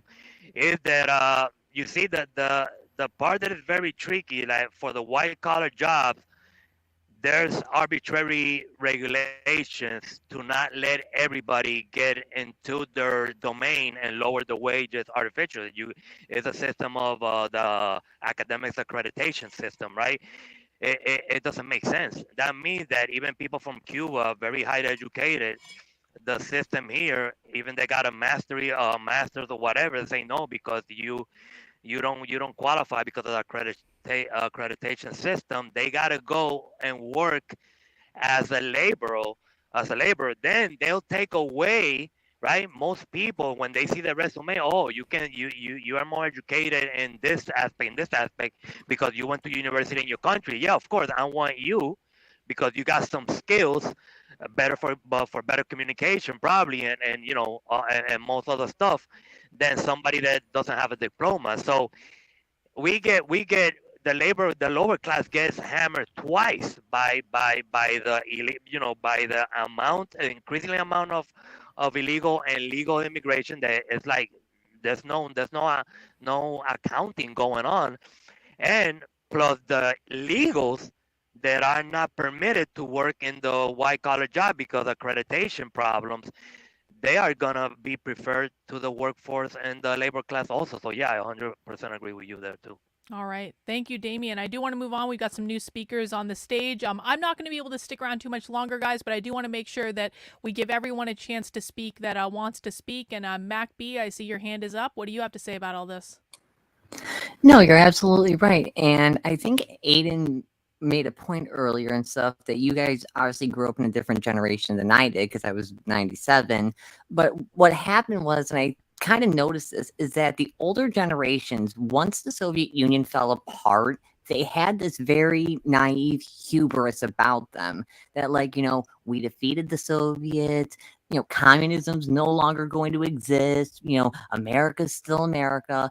But people forget that the communists sat there and said, we can take America without firing a shot. And, they've done the long march through the institutions, do the work. And, they're now in places of institutional power, which for some people, institutional power is more powerful than political power. Yep. The communists, they don't let their members sign up to be politicians because in their view, political power is basically worthless. If you have institutional power like corporations, the universities, like NGOs, things like that. Oh, you've got all the power you need. Yeah, I think all those places without term limits. Well, exactly, Jane. I think this is, I'm really glad you brought that up on MacB, and I do actually have several articles about this over on the Substack, which is, again, Carlyn, KARLYN.substack.com. If you guys are not signed up yet for my Substack, you can sign up for free email updates anytime I post new content. I do written breakdowns of the left. It's also where you'll find my podcast hosted and stuff like that. But the difference between institutional power and political power is something a lot of people don't understand. A lot of the far left radical groups, they do not believe that they're going to achieve their cultural revolution in the United States through political power. That's not to say if they can get someone elected to a position, they'll do it. They'll kind of play around with it. This is how we got the squad in Congress. It's how you'll get a lot of, especially in blue cities like Philadelphia and Chicago, there are a lot of socialists that are actually elected to positions there. But for the most part, they believe that they have to integrate through the institutions to get into these positions that are impossible to be fired from, and eventually they are going to try to violently overthrow the federal government. And we had them on tape talking about this, so it's not like a secret or anything. But it is the institutional power that people really need to be worried about. Why that's really scary right now is we've got an election coming up, and a lot of people think that if Donald Trump just gets elected, he's going to save us all from everything. And I really hate to be the bearer of bad news, but that is not going to happen, guys. It's just not going to happen. Number one, because Donald Trump doesn't actually understand what the far left is in this country. He really does think Kamala Harris is a communist, and that is a problem. So he's not going to be able to save us just purely from a lack of knowledge. But secondly, it honestly doesn't matter if the Republicans sweep the presidency, the House of Representatives, and the Senate in November, which I don't think they will. But even if they do, the left still controls all the institutions. And it doesn't matter who's in the political positions, because as long as the left controls the institutions, they are going to be in the power position. And they just keep moving forward no matter what. The left made more gains under Donald Trump's presidency than they did under Barack Obama's. That's just a fact, guys. They made more gains under Donald Trump's presidency than they did under Barack Obama's. And so that's because they understand taking over the institutions, getting in those positions that they can't be fired from, and then when they need to utilize those positions to make advances, they go ahead and they do that explicitly. So I'm really glad that you brought up that difference, MacB. I appreciate that. Let's see. I want to go to Scurvy Rum. Scurvy Rum, you're on the stage. What do you have to say? Hey there, everyone. Can you hear me? Yeah, you're good. Alrighty. So, going on the topic of immigration, I've actually posted some stuff on my Twitter account and brought up some stuff here and there on my YouTube channel about this topic. It seems like it's not immigration that's going on, because if it was immigration, we wouldn't be seeing like 20,000 Haitians just suddenly move into a community, like, well, maybe not exactly overnight, but what was it, like a period of 5 years in that place in Ohio? Yep. Yeah. But this does not seem like controlled immigration. This is full-on invasion. And for me personally, I'm actually planning on moving to Turkey in the near future, and I do understand, there is absolutely cultural differences, a few other things too, but I also recognize that even if I were to like marry into like a Turkish family, it's like I would forever be a guest in that country. Like that's not all that like a common attitude here in the States, because like melting pot or whatnot. But it's like I understand that it's like, okay, I know I should not try to piss off the locals. I understand that, in that place, time flows a little bit slower. So I don't need to always worry about getting things done on time exactly, and having that like American hustle around me. But I don't think these invaders, I'm just going to call them invaders because that's kind of what it is. They are not getting that memo. They are not going to assimilate anytime soon. So, such a dirty word among leftists is assimilate, when that's what that's what a lot of legal immigrants try to do. They try their best to fit in with the culture that's around them, and they're not going to get shit for it. Like, I actually do know people who have immigrated here legally, and it's like they're actually doing fine, and I get along with them. But as soon as like I might see like an illegal, and I have a feeling there's definitely some illegals in my area as we speak. It's like I can kind of tell that it's like, okay, you're just trying to mooch off a collapsing empire, basically. Hopefully I made sense. Kind of my first time being on one of these Twitter spaces. Hey, I think I made my account like a few days ago. Hey, I think for your first time, I think you did a really great job. I mean, I'll say this about immigration. I'm married to an immigrant. My husband is from Ukraine. He speaks with like a very thick Russian accent. And what I will say is like my husband would love nothing more than to get rid of his Russian accent entirely because he wants to assimilate to the United States. Like he loves the United States. He sees himself as more of an American than he does a Ukrainian. I don't personally want him to get rid of his Russian accent because I love his Russian accent and I find it very sexy and I don't want it to go anywhere. But I do agree with you. Like, so my husband and I, when we first got together, we had to go to immigration court quite a few times to go through the process of when we got married, getting him like a permanent residence alien card and like all that stuff. And so when we went to immigration court, and this was we got married 13 years ago, so it was around that time. It was within the couple years of our marriage. Like you go to immigration court and like I mean I don't like well I'm just gonna say it. There were a lot of Mexicans in immigration court that had been in this country for a really long time and none of them spoke English. And that always like even and this was back when I was on the left. I was a Democrat when this happened, and that always kind of like rubbed me the wrong way. I'm like, I don't mind of course if people if they want to speak their like Spanish at home or maintain aspects of their culture and their hurt like I don't mind that. But like at the end of the day, if you're trying to immigrate to the United States, you should be making an effort to assimilate to the culture.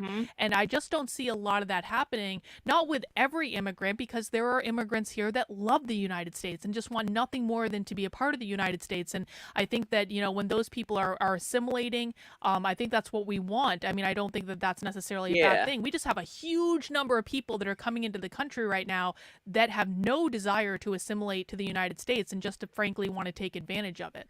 Oh, Carlin, expect me to learn some Turkish. That's going to be something for sure. Because I not only I want to basically show that I'm not Johnny Somali. I don't want to cause trouble. I actually want to kind of stay there for the rest of my days. Basically, find a nice Turkish woman, settle down, have a family, big family. Yeah. But I'm trying to put in the work for that too. It's not going to be easy, but hey, nothing good in life comes easy. Hey, well, I appreciate your contribution here today, Scurvy Rum. Thank you.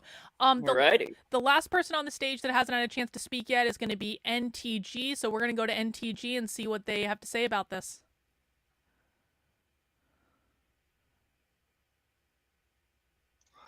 Yo. There you are. Okay, now it works. Yeah, I wanted to put something about the liberals in the system, Peasant have said. I think even if you can flush out them on all the institutions, the problem will not go away. Because this is an outcome of being for that long, that wealthy, that many people who now hold these beliefs have developed their beliefs because of their lifestyle they're living for the last 20, 40, 50, 60 years, for probably 2 to 3 generations. They have living the liberal lifestyle and are to the core, meaning that what they believe is the right thing. And if you flush them out of the offices of the bureaucracy, you will not get rid of them. And they will turn in the private institutions, in the NGOs, in any meaningful way into society. They are part of the US society. And this is the crux of the whole thing. You cannot find them because to fight them, you needed to tear apart your whole society, and this is not going to work. One thing that this is only what I want to add to this. Yeah, thank you for that, NTG.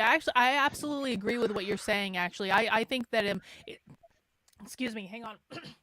It's an extremely apologies. It is an extremely difficult scenario to figure out how do we weed all this out of the institutions, because this is kind of like, I mean, like the cliche way, the cliche analogy to make is, if you gain 100 pounds, you're not going to be able to lose that 100 pounds overnight. You're not going to be able to go on some magic diet pill or even like Ozempic or, I mean, I guess if you get weight loss surgery, that can like, if they actually like liposuck that stuff out of you, you can lose it overnight. But there's no quick way to fix that problem, right? You just got to show up every day, and you got to eat right, and you got to go to the gym, and you got to do all that stuff, and over the course of time you'll lose that weight. And it's kind of the same thing with the takeover of the institutions, and again, I would include the public schools in this. It's like this has literally been a problem that has been festering for over 100 years in the United States. Like the Frankfurt School came to the United States in the 30s.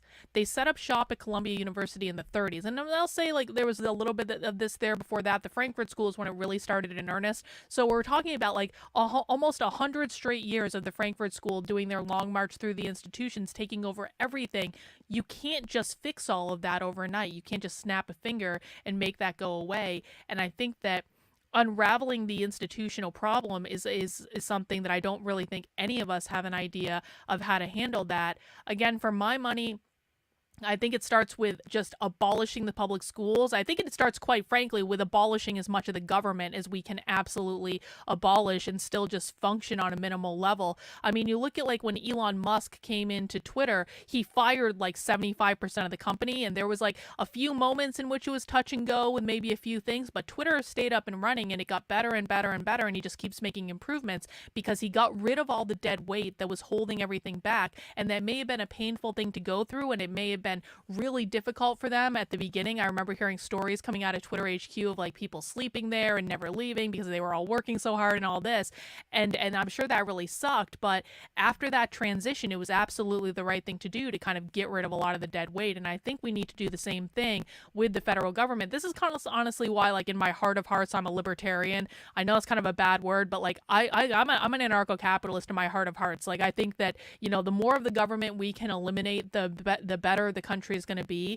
And I think that's really one of the only ways to even begin to solve this problem, is to take back the institutions and just say, nope, we're just not doing this anymore. Just go away. Just like, kind of like, you know, what Milei is doing in Argentina to a certain extent. He's not a perfect person by any means, but I do like his model of just cutting it out entirely. Yeah, the problem here is the left will fight back, and then we reach levels of communism against Nazi socialism. Yeah, this is exactly where you stand at right now, and you have to be very careful that this doesn't flip over in a civil war, because if it flips over in a civil war, you're done for. Yeah. This is my saying as a non-US citizen. You are born by a civil war against the British. You are shaped by a civil war, and if you have a third civil war, this will be your end. So be fucking careful, use violence against political opponents. Oh, hey, I completely agree with you on that. I am 100% in agreement. And I do think that the left is going to try to violently overthrow the government at some point. I think it's going to come in about 10 to 15 years. I've laid out a timeline for that. There is logic behind that. I'm not just making that up. You can find that on my Substack, and I've done videos about it and stuff like that. But yeah, I 100% agree with you that it's not my preference to have violence, but I do almost wonder if we're on a track at this point where it can be avoided, because I think it's one of those cases that, you know, think about a game of chess. Like right now, the left is getting all their pieces into position, and they're surrounding the king in certain ways. And right now, the left is about like maybe 30 moves away from checkmate, but they can see the finish line. And in, you know, in several years from now, they're going to be 3 moves away from checkmate, and that's when they're going to go, and that's when we're going to start to see the real violence. We may have violent skirmishes between now and then, but once they think that they're close to checkmate, and all they need to do is pull the trigger, and like they've got all these people in the military, they've got all these people in government institutions, then that are just going to be like basically activated, kind of like sleeper cells. That's when the real civil war is going to happen. And honestly, I actually think that when they start, like when the left really starts their violent overthrow of the government, I think it's going to go pretty quick, to be honest, because I don't think the right is actually going to be prepared, and I don't think the right is actually going to fight back in any real way, because like all they do is like say 1776, and then they just go back to, you know, Twitter or like video games or sports or like whatever they were doing before that. So I think that it would actually be probably a pretty quick process to overthrow the government, and none of that makes me happy to say. I just think that that's the reality of the situation that we're dealing in right now, and that's why I spend all my time trying to teach people, here's what the left is, here's what they're doing, here's how they're organizing, here's what you need to know, here's how you need to recognize them, because I think that educating people about what is going on and making and doing it in a way, and just to be clear, guys, I want like, I really want people to take the information I'm giving you on my Substack, in the videos, in these Twitter spaces and podcasts and things like that. I want you guys to take this information and I want you to use it to go out and teach other people what's going on. That is the purpose of this. This is not to make me some sort of internet celebrity or to build a brand or anything like that. I am teaching you everything I know in as clear a way as I can possibly teach it so that you have the resources and the information to go out and explain it to other people. You can find resources and graphics and things over on my Substack to help you out. I'm always available for questions on my streams, on the Twitter spaces, that sort of thing. But I really do think that like those of us who are actually concerned about this and see this as a real problem, we need to start working together to teach as many people what's going on as possible to make sure people understand, because I really do believe we are going to have this violent overthrow of the government in our lifetime. I don't think this is a joke. I don't think it's a game. I don't think this is for internet content. I think this is real. And so that's why I do what I do. And I really appreciate everyone coming into the Twitter space today. I do have to head because I do have a stream coming up at 5 p.m. Eastern time that I want to take a little bit of a break in between.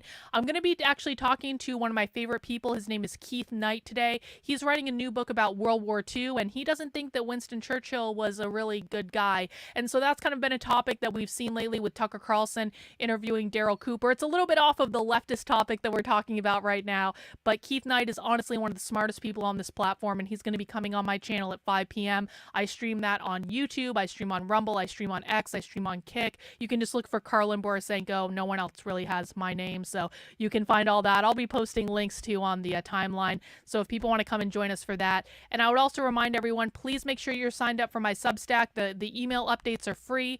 Karlin, KARLYN.substack.com. The link is in my bio. And the very best resource, if you're new to me and you're new to leftist content, go to my Substack and go to the section that says How to Speak Socialist. That's going to be in the top menu. And the very first link you're going to see on that is called a 4-hour on-demand class, How to Speak Socialist. And I know it's 4 hours, and I know that's a lot of time, but a lot of you have been sitting in here with me for almost 3 hours at this point, so you don't really have any excuse. I know you can do this. And what I want you to do is go take this class. It is completely free. There are 2 2-hour videos where I lay out all of these things that we've had, all of these clips that we've taken from leftist trainings over the past couple of years, so you can see explicitly what the left is saying about all of these things. I break it down for you. I explain it. This is something that you can take and show your friends. And I promise you, if you take this class, you will be able to see the left in a whole new way. It will blow your mind. I've heard this over and over again that people are not aware this stuff is happening. Even people who think they're tuned into what's going on with like Fox News and all the conservative pundits and all that stuff. You haven't seen any of this. I promise you, this is stuff that's not being reported on. And so that's a resource for you as well. And I want to thank everyone that came out. I want to thank everyone that participated. Please make sure you follow all of our wonderful speakers that came out today. I think I will be doing another Twitter space tomorrow, probably around the same time of 1 p.m. Eastern time. So if you want to come and join me for that, I would welcome everyone to come and join again. And that's all we have for right now, guys. I'm going to mute myself and just give a little bit of a pause so that the Twitter space recording doesn't cut off. But I appreciate you all. Take care. Have a great day, and we'll see you soon.